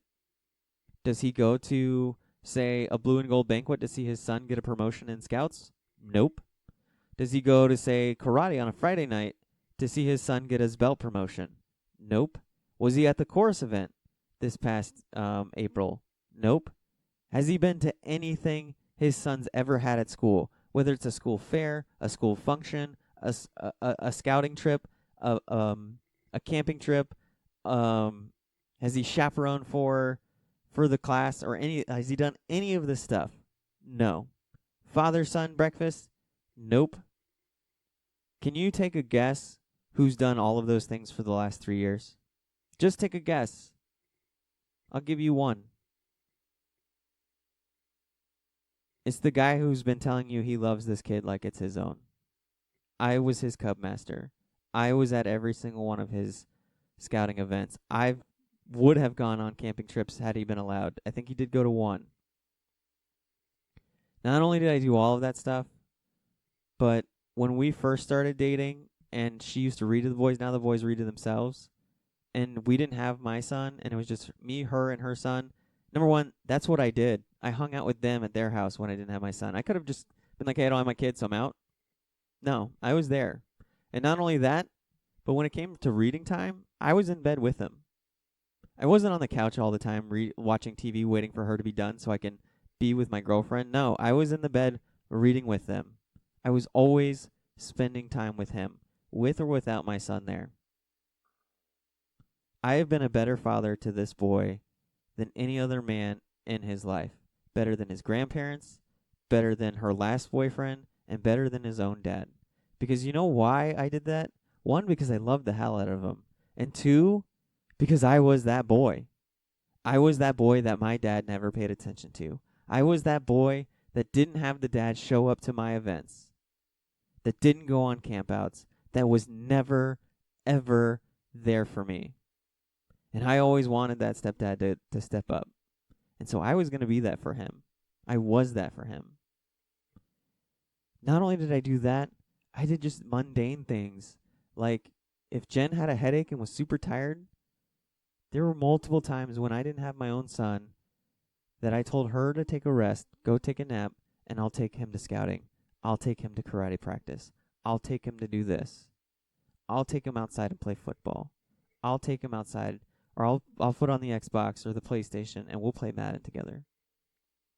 We wrestled in the bed, both me and him, whether my son was there or my son was there. Like, that was one of his favorite things to do, was wrestle. Another thing we liked to play was called teddy ball. No, it's called baby ball, where we just basically play football with a tennis ball, and it's called baby ball because you can only crawl, and it was a fun game. Those are the things him and I did. Those are the things that he's not getting from his dad. And that is why I call him Jackass. Because any father who's not a real father is a jackass to me, and I have no time for them. I have no sorrow for them. And if he's listening or hears this, don't get pissed at me, get pissed at yourself. You're a shitty dad. Real fathers go to their sons' events. Real fathers figure out ways to be in their kid's life. They don't say, it's not my time, or I didn't sign up for this, so I'm not going. Go fuck yourself, asshole. Go fuck yourself hard. Or go get help. Because that's what I tell everybody. Please, go get help. Honestly, go get help, jackass. You need it. You need lots of it, because you're a narcissistic, selfish, sociopathic asshole. And your son deserves better. Because your son's an amazing kid, and he's an amazing boy, and he deserves a father who loves him. And I can't be that guy anymore, because apparently, me being out of his life is what's best for him. Taking away the guy that plays football with him, taking away the guy that's told him over and over and over again how proud he is of him when he graduates from scouts, and how proud of him he is when he gets a A on his test, and works with him on his homework when his mom's not around, and just takes care of him and has fun with him. Apparently having that guy in his life is not what's best for her son. And I said, don't argue with me about having a family torn apart and what that's the best way or the wrong way to handle it. I've already said that. I need you to know I hurt for your son every day. Okay, I already read that too. This is going a lot more calmer than the original episode, I can tell you that. Then I've pretty much gone over everything now. She told my son. I already told you guys about that. I would just hit him like a Mack truck. So next up to bat was Landon the next day. I'm not saying this to be over dramatic or twist the knife in you, but that was one of the worst nights of my life. I wasn't there to see your son get hit from the side when you told him, but seeing my son go from fun, happy, great night to he was having with your son to breaking his heart into a million little pieces was absolutely the worst thing I've ever seen. I never wanted my son to feel that pain, and I saw my son hurting. I saw my son crying. I saw me. I saw that I failed my son. I didn't protect him enough, and I sent you that message begging you to take it or to make it stop, not because I was being ridiculous, but because I couldn't take it anymore. It's not your fault that you don't know what it's like, but I do, and I've carried that hurt for a long time, and I've never wanted that for my son. I never wanted Landon to know or experience any of those pains that I've endured throughout my life. I know I can't protect him from everything, but I should have been able to protect him from this. I should have been able to protect him from you, and I didn't. And I now see both boys crying and confused, and your son is stuffing his down, and my son is wailing his heart out, and I was wrecked. I failed both boys. I wasn't good enough for you, and I wasn't good enough to keep the boys protected from this feeling of loss. And then later you told me to get my act together, that I'm not helping and it's not healthy. Jen, hopefully you don't take this the wrong way. And it was like nails on a chalkboard every time you say it's like nails on a chalkboard every time you say that. You really have no clue what healthy is. And I really hope you start figuring that out now. So now we're on to April 6th. I'm already crushed, shattered, confused. You've now started treating me like you treat Jackass, that's her ex. That look of annoyance and a giant wall and you stay away from me look. It's hard to describe it, but every time you were around me, you had that same look you have when Jackass is around. And then when you go to karate and you can't sit next to me, we spent 3 years together. I've been nothing but good to you, and even through everything, through you talking to another man and not getting rid of him, to you breaking the boy's heart, to my heart, even though all that, I never once did anything. I didn't yell, I didn't hit you, I didn't throw things.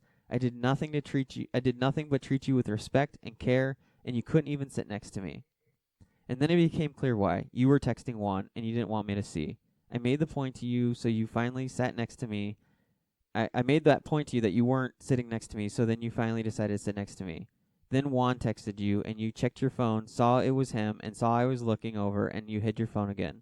And then you got up to pretend you were looking at some stuff on the board, but really it was just an excuse to text freely with Juan, and I was done emotionally at that point. The body of our relationship isn't even cold yet, and you're finding ways to hook up with another man. And I felt like I meant absolutely nothing to you. The 3 years we had together meant nothing to you. The marriage we did, and the promises you made was worthless to you. Here I am mourning the loss of our relationship and hurting over losing you and praying for this to somehow work itself out, and here you are still chasing after Juan. And so my pain, my hurt, my frustration, my anguish was too much to handle. I couldn't stop my son from hurting. I wasn't good enough for you to even mourn our relationship. I wasn't good enough to help your son, and you didn't even appreciate all that I've done for him or you, and the pain done for him or you. And the pain and the thoughts just wouldn't stop. I just wanted all of it to stop.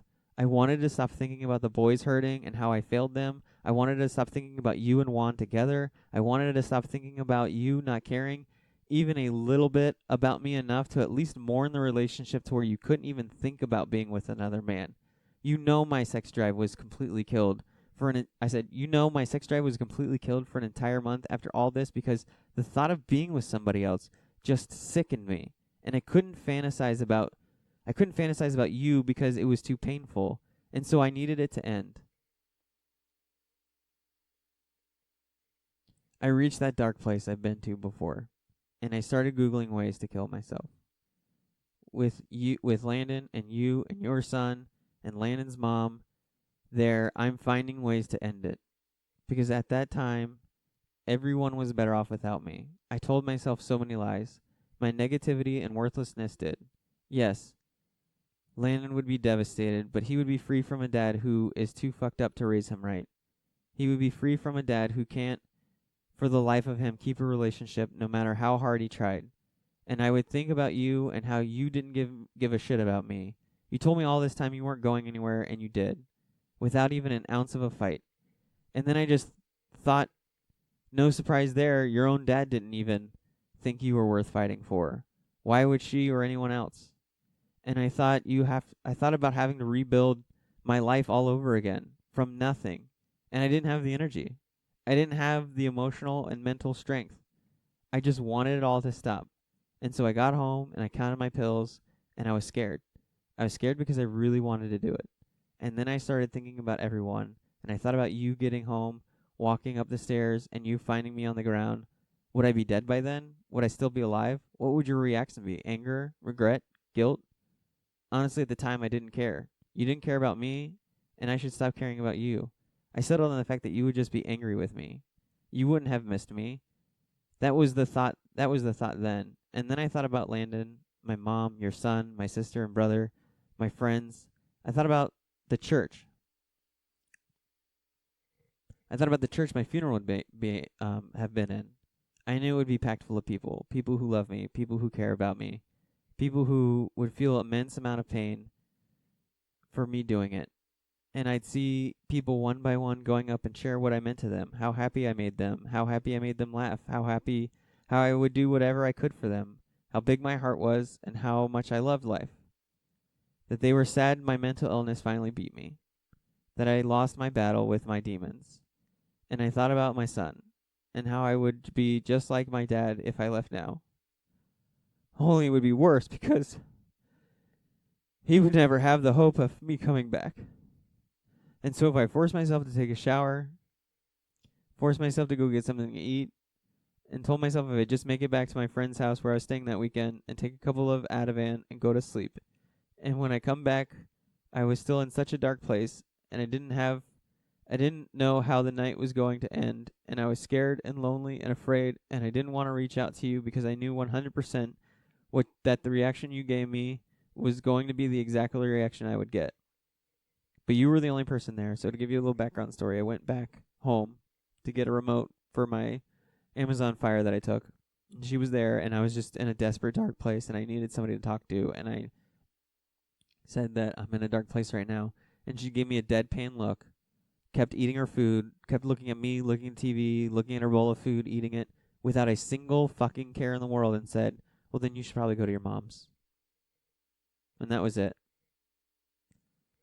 I said, but you were the only person there. And so I said, just talk to her. You need to talk to somebody. And so I did. And there was a wall. I'm not going to go as far as say you didn't care, which I just did, but you couldn't be bothered. And some of it's because you don't know what to say or do. But a lot of it, Jen, is for whatever reason, you have a hard time showing empathy for people. And I needed your empathy more than ever in that moment. And you couldn't be bothered. You finished eating and watching your show, and I left. If you're ever in that situation again, don't do that. Don't do anything but that.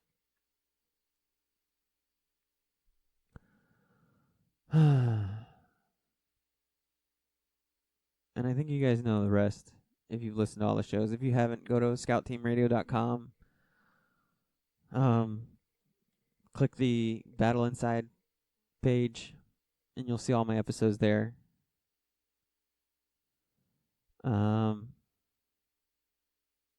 I will say one last thing of people who hurt me in this. It's not just her. It's not just Juan, the guy that owns the Running Element store, in case I didn't mention that, in Daytona. It's the running group. It's the running community. And I've had a hard time figuring this part out. Because I know that at least her center core of friends, the ones that are close to her, I know they know that she left, that she was flirting with another man, that she lied about text messages, and that she was actively pursuing a married man and making out with him, and that she was just brazenly bragging to them. And it's just odd that that group of friends make you feel comfortable about that. I was good to all of her friends. Those group of ladies I've always been good to. And they know that I've been good to Jen. And I guess maybe I'm expecting too much, but only one of you guys that I know of stood up to Jen and said, Jen, you're not making good decisions. You're not healthy. This isn't right.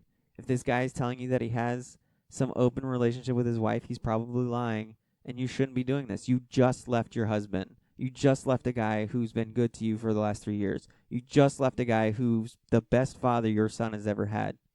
And now you're going after this married guy. Like, you need to get help. And other than the one friend, you didn't do that. And then when that one friend did do that,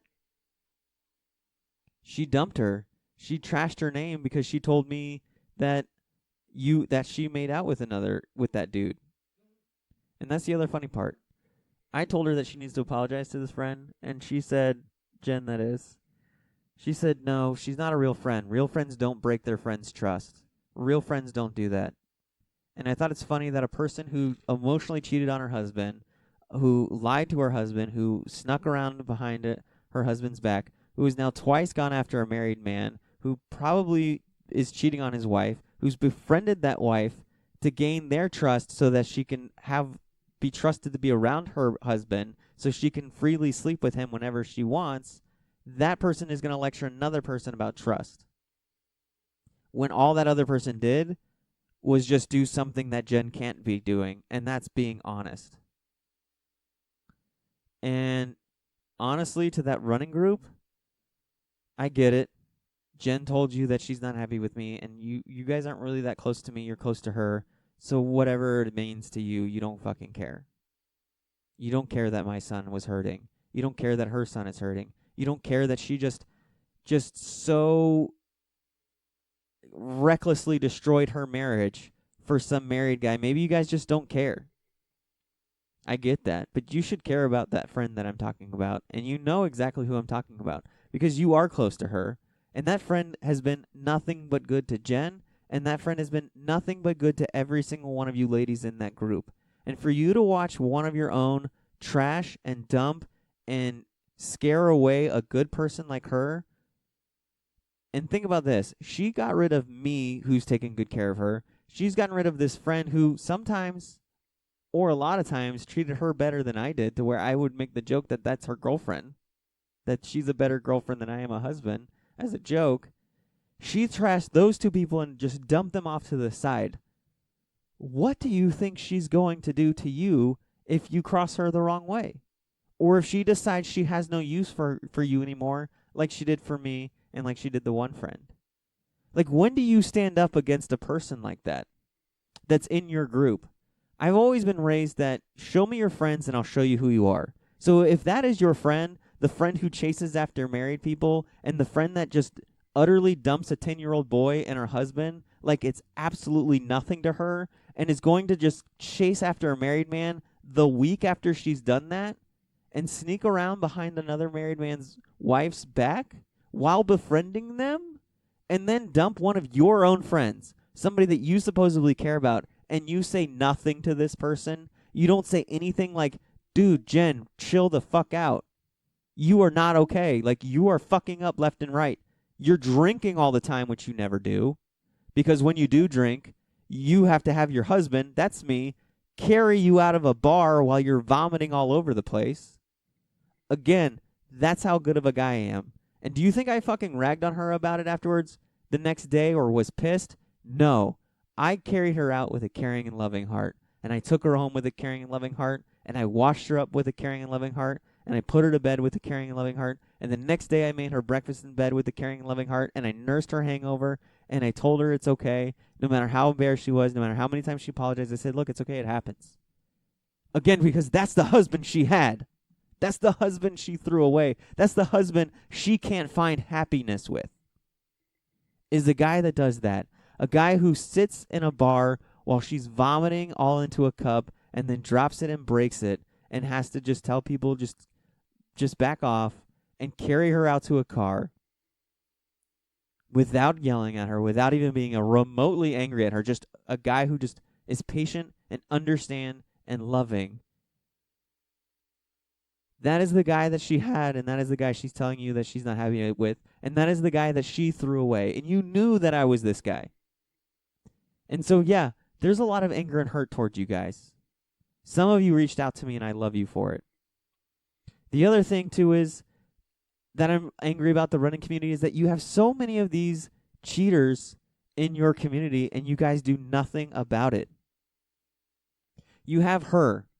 You have Juan, the running owner. Maybe you guys don't know about him. Well, now you do. Now you know Juan, the owner of the Running Elements, goes to these races and slides into married women's DMs and sees that they have a family and tells some bullshit story about his wife and his open contract and tells them that they should go after whatever they want and to go after him, and he does nothing to stop that person from ruining their marriage.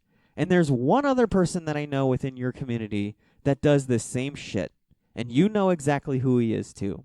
He's a single guy who works and makes a lot of money, and he buys a lot of shoes, and he buys a lot of Lululemon, and you know that he gets naked pictures of married women on his phone. You know that he sleeps with married women within the running community, and you don't say shit about it. And this same guy, you know exactly who I'm talking about, sent you all a weird fucking video of him running naked, and you had several women in your own group who had husbands find out, who understandably got pissed that this fucking asshole is hanging out with his wife, and you watched them leave your group. You watched good people leave your group because of this guy, and you keep him around. You keep him in the running community, even though you know what kind of disgusting fucking parasite he is. He's another parasite who preys on married women and doesn't give a shit about people's marriages and families. And you let that happen. Show me your friends and I'll show you who you are. You women are all married, and you all have husbands, and you all have kids, and you all have families, and you parade around with these fucking cheaters, and you act like it's okay.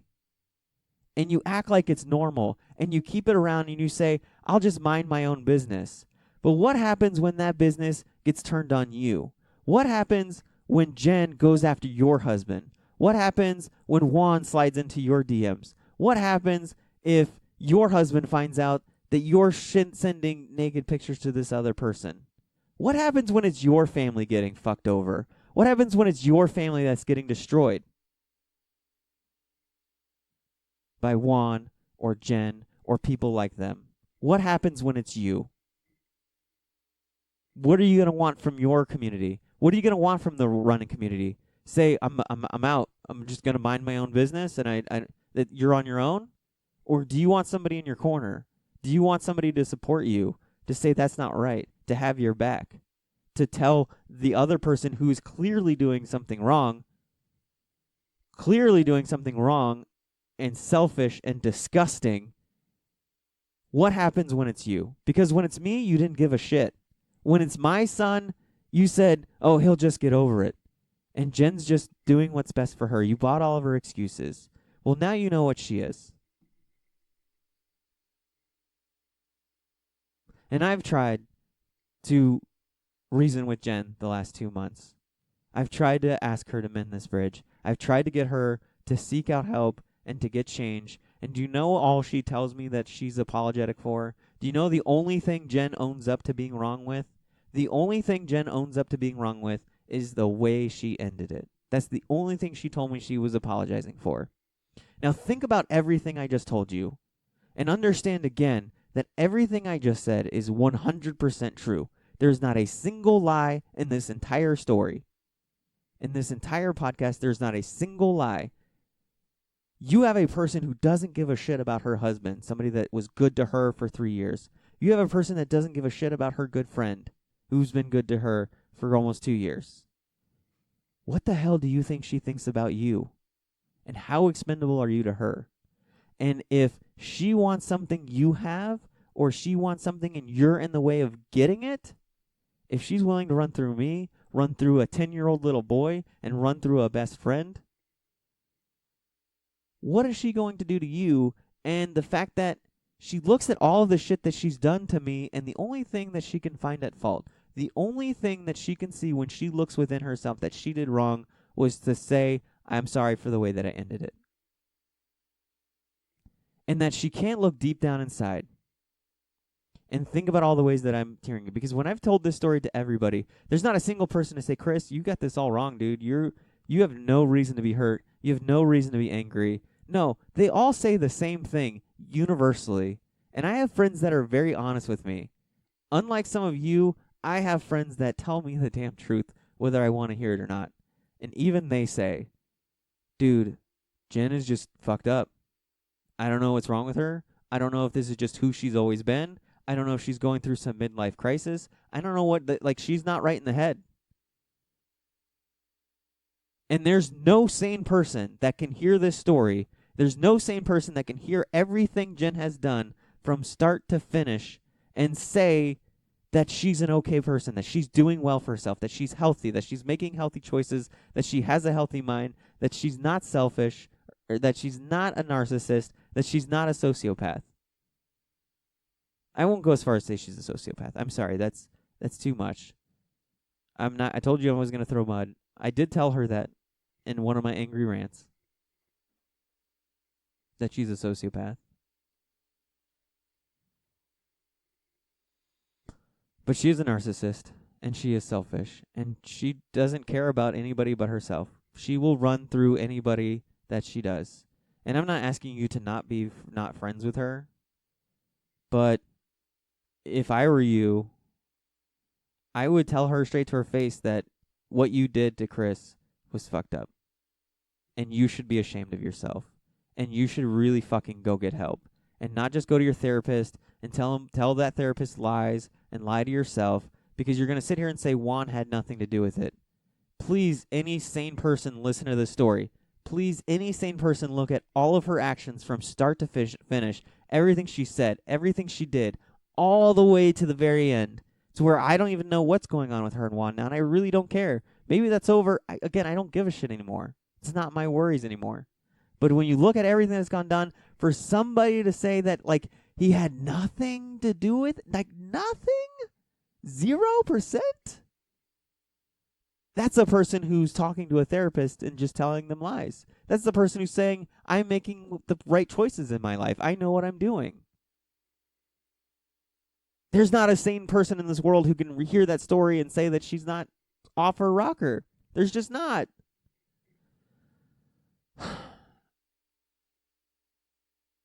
And so now you kind of know why the apology wasn't enough. Now you know why I have this loop in my head. This was a much more calmer episode. If you want to hear what the loop really sounds like, what the loop sounds like in my head, email me again, battleinsidepodcast@scoutteamradio.com, battleinsidepodcast@scoutteamradio.com, and I will email you the unadulterated raw version of the loop, because it's much, much, much, much, much, much worse than this. This is why I know I deserve an apology, a true apology. Jen said I was expecting an epic apology. You're damn right I am. Because when you hear everything that happened to me, I fucking deserve an epic apology. And the thing that pisses me off most is she says over and over again that she ended it because we're not right for each other. We're not right for each other. We're not right for each other. And then she even throws it in my face that last week she's like, oh, these last 2 months have proven that I'm not right for each other because of what you said in this podcast and what you've posted on Facebook. Yes, Jen, because I'm hurting, because I'm reacting. She said, oh, you're so up and down, you're so unstable. Yes, because I'm being a goddamn human who just had his wife leave him so she can go fuck another man or go make out with another man or go pursue another man so she can go run around and tell her friends that she's doing what makes her happy, and what makes her happy is having a fling with a married man because she's not really ready for a relationship, but she's ready to have some fucking fun. And the married man is safe because she doesn't have to get in a relationship with him because he's married. You people in that running group heard this and said, yeah, that's okay. That adds up for me. None of you thought to say, like, Jen, you just got out of a marriage. You just broke your family into pieces. And now you're just saying you want, like, the only focus you have right now is to go have fun and go have a fling with a married guy. And you said that's okay? I don't understand any of you in that running group. I don't understand anybody in the running community who knows that story and wants her around. I don't know anybody in the running community who wants Juan, the running store owner of the Elements, around. I don't know anybody who wants this other guy who you all know who he is. You all know exactly who I'm talking about, who is always posting on Instagram, is the only guy in these little groups of women, and who you know he's got pictures of married women naked on his phone. You've seen them all. You hear him bragging about having sex with all these married women, and you just say it's okay, and you keep him around. God, what your husbands would think if you knew what kind of asshole, what kind of predator this fucking guy is. And yet you keep him around. You think it's okay that he is this way. Show me your friends and I'll show you who you are. And so now I want to get back into running. I want to go to racing. But you guys dominate the racing scene. And I can't be a part of a community who allows cheaters and liars and sneaks to just run freely and do whatever the fuck they want, and all you do is clap and cheer when they run a 100-mile race, or clap and cheer when they break their PR, or clap and cheer when they post a fucking running exercise. You're going to sit there and support them through that shit, but you're not going to tell them to grow the fuck up when they're messing up like they are, when they're not acting like adults, when they're acting like 17-year-old kids. Is it really just all about medals and accomplishments and running times and running distances and selfies and pictures and wearing the same Lululemon shorts and all that other stuff? Is that how, like, fabricated your relationships are, that you can't even, like, look at them when they're in a time of need and they're self-destructing to say, dude, you need to take a time out? And don't come to me and act like I haven't, because trust me, I've stepped up and I've done things to protect people that I love, to make them pissed off at me. She won't mind me saying this because she's open and proud with the fact that she's in an A and that she's an addict and that she's been clean for several years, and she has no problem with me sharing this story. If you want to know how far I go to protect those I love from destroying themselves, I walked down to a courthouse once and had my sister marksman acted because she's addicted to drugs. That's the lengths I'll go to for someone I love. I don't need to be their friend. I don't need to always protect them and tell them how great they are. I don't need to sit there and worry about if they think I'm going to judge them or not, because if you're fucking up and you're destroying your life and you're my friend and I care about you, I'm going to tell you to stop and go get help. And if I can help it, I'll force you to get help like I did my sister. Obviously, that's an extreme. But you get the point. And so this is what I have to deal with the last 2 months. This is what I have trouble finding peace. How do I find peace on my own without an apology from a woman who did all of that to me? Because it wasn't just that she married me three months ago and then decided a little light switched off and that she wasn't happy and now we're done. It wasn't that. It was everything I just talked about. How do I forgive a douchebag like Juan who preys on other men's wives and is 99% certain he's cheating on his own wife? And if he's not, then I'm mad at his wife because she has to know. And if she doesn't know, get your fucking husband in check. If you do have this relationship, tell him to stop fucking around with other people's wives. Get him on a fucking leash if you have to. And I've multiple times thought about messaging this woman. I've multiple times thought about messaging her and saying, do you know what the fuck your husband's doing right now? Because right now he's fucking talking to my wife and he's making out with her. Do you know that? And if you do you know that I'm not cool with it? Do you know that he destroyed my family? Or he didn't destroy, but he took part in destroying it? That he was the fucking straw that broke the goddamn camel's back? Do you know all of this? And you know what? It's not my job to do that. She's not going to trust me. And I didn't need that kind of drama. And I decided against it. Maybe that was the wrong decision. Maybe I should have. Maybe I did owe it to her. Maybe she should know that if her husband's a cheating fucking asshole while she's at home busting her ass, cooking and cleaning and taking care of their kids, and he's running around trying to get with any fucking runner he can, maybe she does deserve to know. But I feel like too much time has passed. I don't have any of the evidence anymore to prove to her that I'm not lying. So, again, like I said with the best friend, eventually it comes out. Whatever's hidden in darkness will be brought to light. The universe will correct itself. Karma's a bitch, and it'll come around and get you one. One way or another, it's going to come and get you. And I can't wait for it. I honestly can't. He's going to be a hard person for me to forgive because I've never loved him. I've never cared for him. I don't even know who the fuck he is. Remember how I told you that if I were to do that to Jen and I would tell somebody don't let the door hit you on the way out? That's the same way I feel about Juan. Because if I don't know you and I don't give a shit about you, I don't care about you. I really don't. Especially when you're an asshole. I'm not going to lose sleep over you. And I don't know how to deal with her best friend who gave her the shitty advice. The one that's emotionally cheating on her husband with her ex. God, you're fucked up. You really are.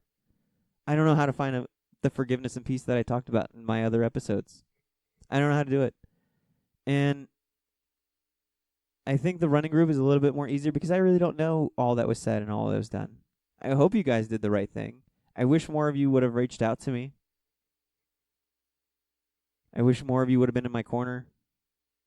Because remember, like I said in another episode, you can be in both of our corners. Being in a corner, I was in my sister's corner when I marksman acted her. I wasn't on her side. I was in her corner. I was doing what was right for her, even though she didn't like it. That's what being in someone's corner is. You're just on her side. On her side is just, you're just fucking cheering her on, and you don't give a shit what happens to her. That's what being on her side is. Not giving a shit about what happens to my son. not giving a shit about what happens to her son. All of you who think that, like, divorces are just something that kids can get over, go fuck yourself. Every single one of you, go fuck yourself.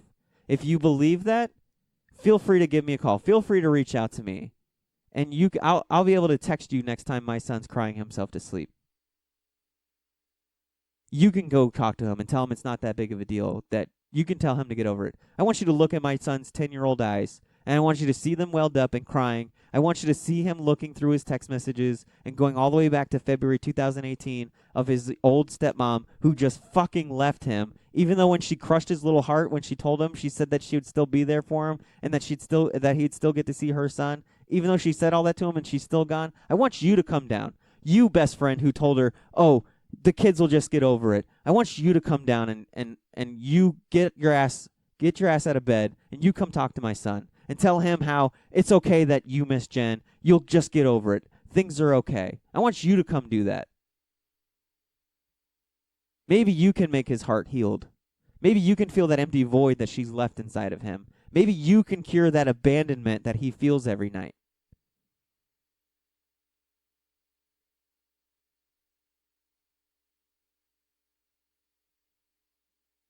All right, I need to go to bed. It's 11:30. This has been a 2-hour episode, same as my last episode. All of you, every single one of you I've mentioned, the douchebag that gets married pictures and hangs out with that running group, go get yourself some fucking help. You're sitting there posting all your 7-day Adventist posts and how great of a 7-day Adventist you are. Guess what? 7-day Adventists don't fuck with other married people. Sorry, it's against the rules. And you know what? Even if you weren't a 7-day Adventist, it's just called being a good fucking human being. Good fucking human beings don't sleep with other people's wives. Good fucking human beings don't get pictures of wives, naked pictures in their phones. Go get help. You know who you are. And if you're not listening to this episode, which you're probably not, other people know who you are. Go tell him to get some fucking help. Tell him to go get his shit figured out. Hey, Juan, go get your fucking shit figured out. Get help, Juan. I really hope you do. For the sake of your kids and your wife, I hope you get help, because you're a fucking douchebag right now. Go get help. Go talk to a therapist and say, why am I such a shitbag that goes and preys on other women? Why am I a parasite to the running community? Why does my wife work so hard with the kids and I'm over here being an assbag cheating on her? Go get help. You best friend who's having the emotional relationship with your ex, you're going to sit here and you're going to get mad at me and you're going to be pissed that I blew up your spot, whatever. Go fuck yourself on that for one. I'm not the one who's emotionally cheating on their husband.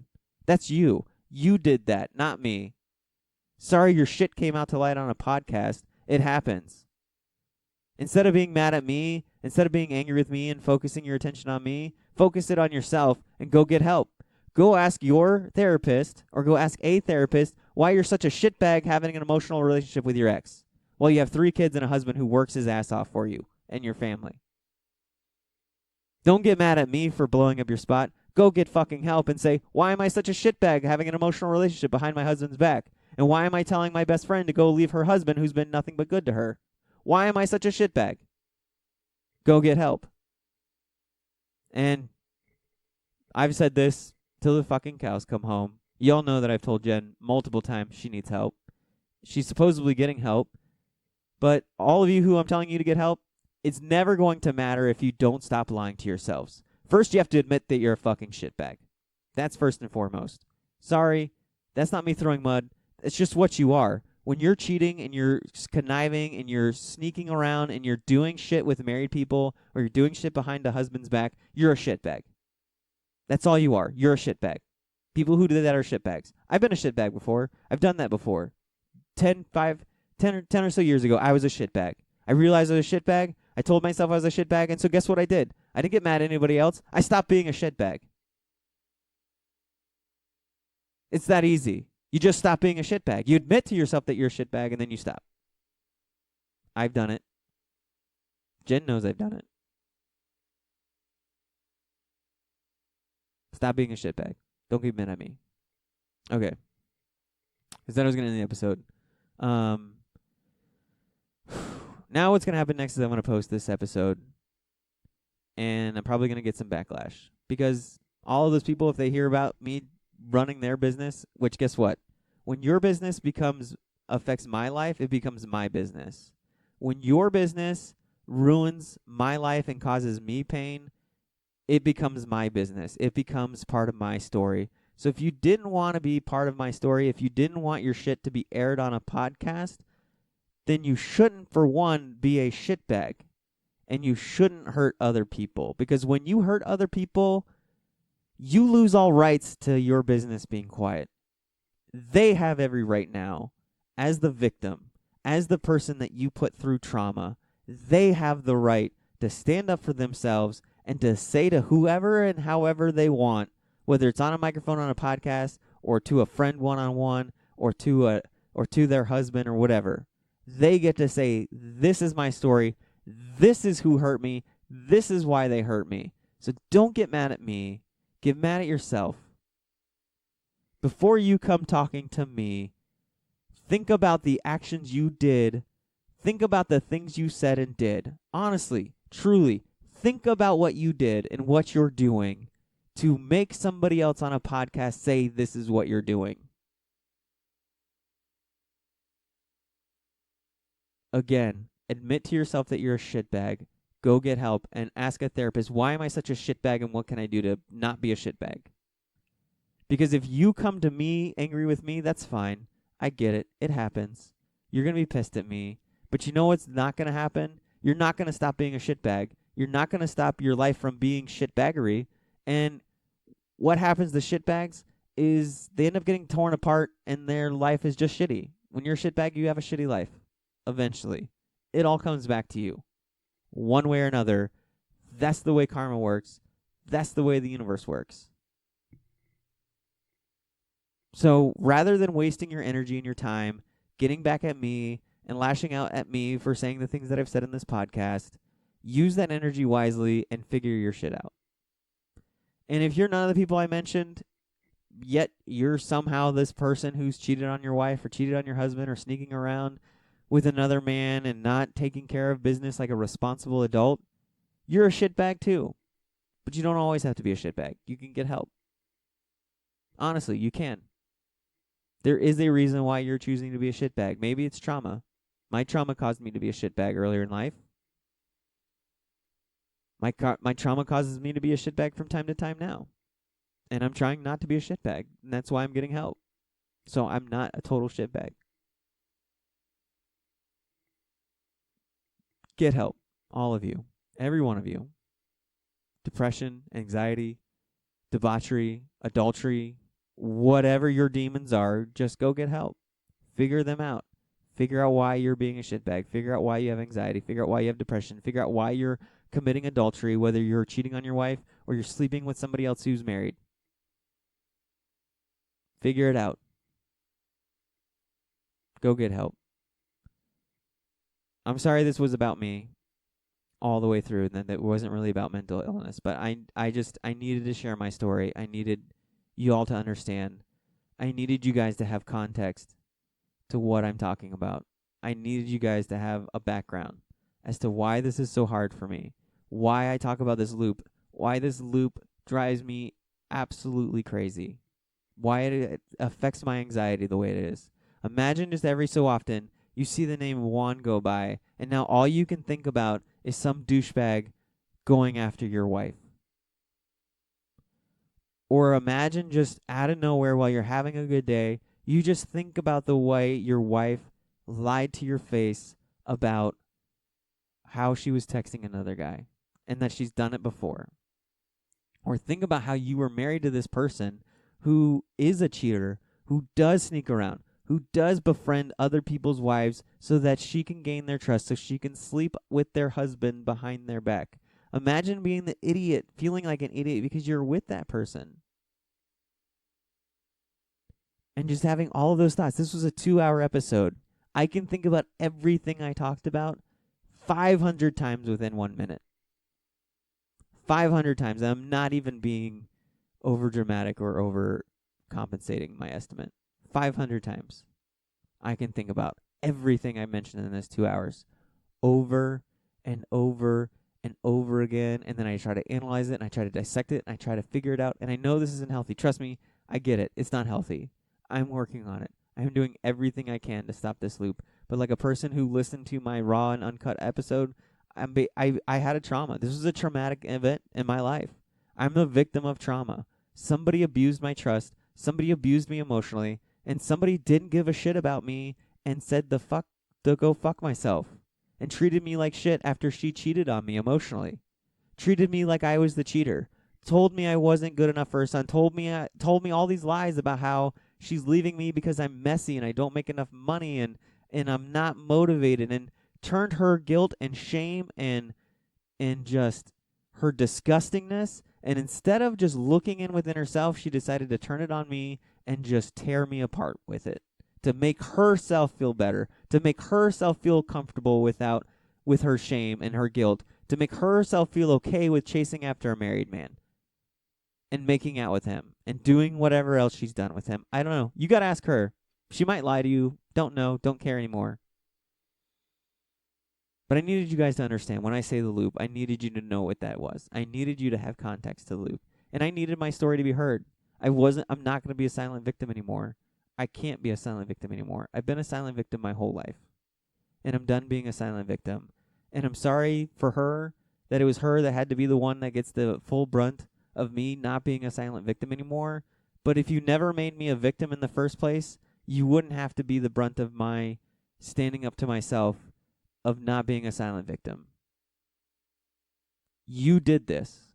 You're the one who did everything that you did. And you did it without thought, and you did it without care, and you did it without concern. And even though you've had 2 months to think about it, and 2 months to contemplate it, and 2 months to get your act together, and 2 months of me giving you every opportunity to not be a shitbag, and shown you so much patience and so much love, to where the worst I've ever done during this situation is just kind of yell a little bit and call her a narcissist, a sociopath, and selfish.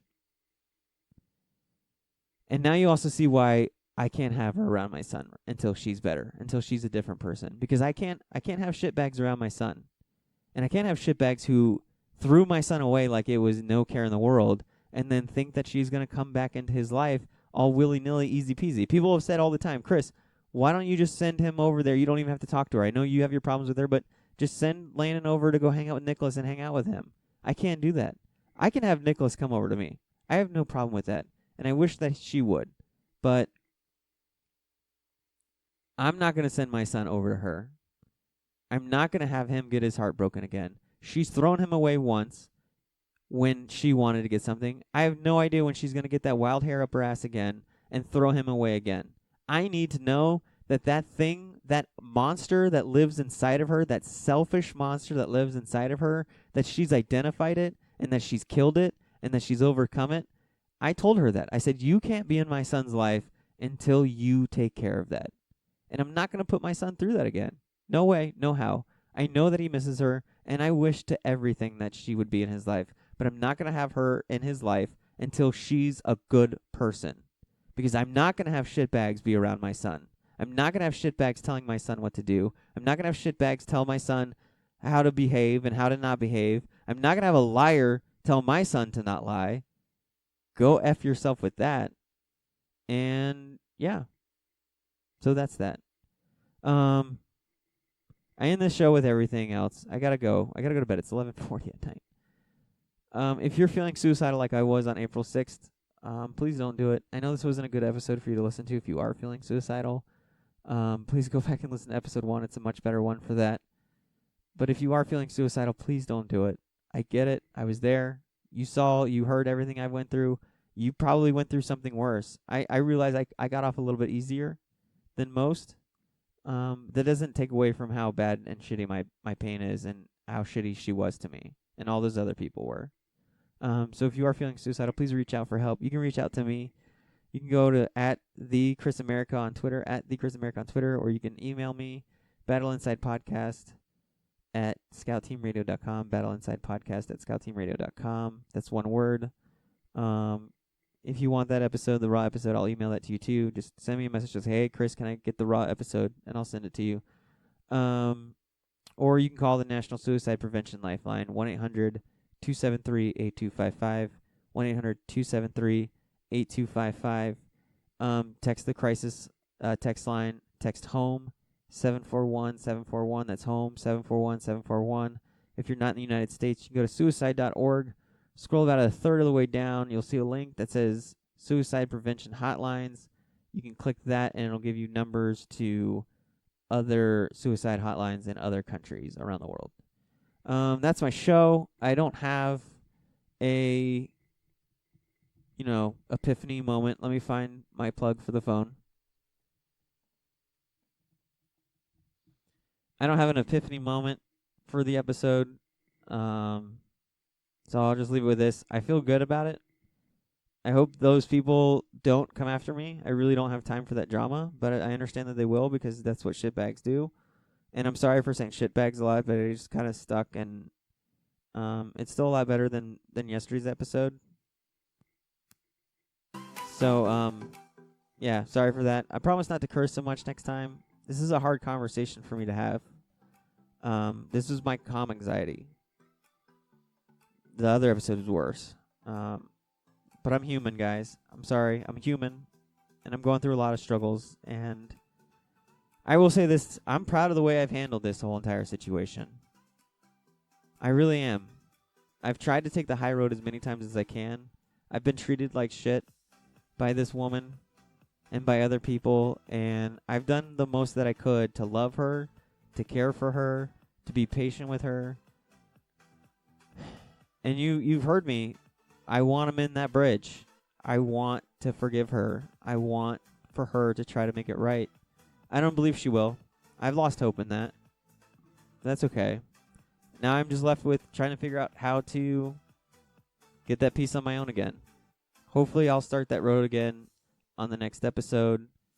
The next episode, actually, I'm going to have a friend come on. Her name's Holly. She's got TBI, which is a traumatic brain injury, and she's got borderline disorder. Not sure exactly which one we're going to talk about, but we're going to dive a little bit into her life. I want to kind of get other people's voices on here, people with different mental illnesses, people with different strategies, because I'm sure you guys are tired of hearing me whine all the time. So look forward to that. That'll be Thursday. I'll record that show with her, and I'll see you next time. Have a good night.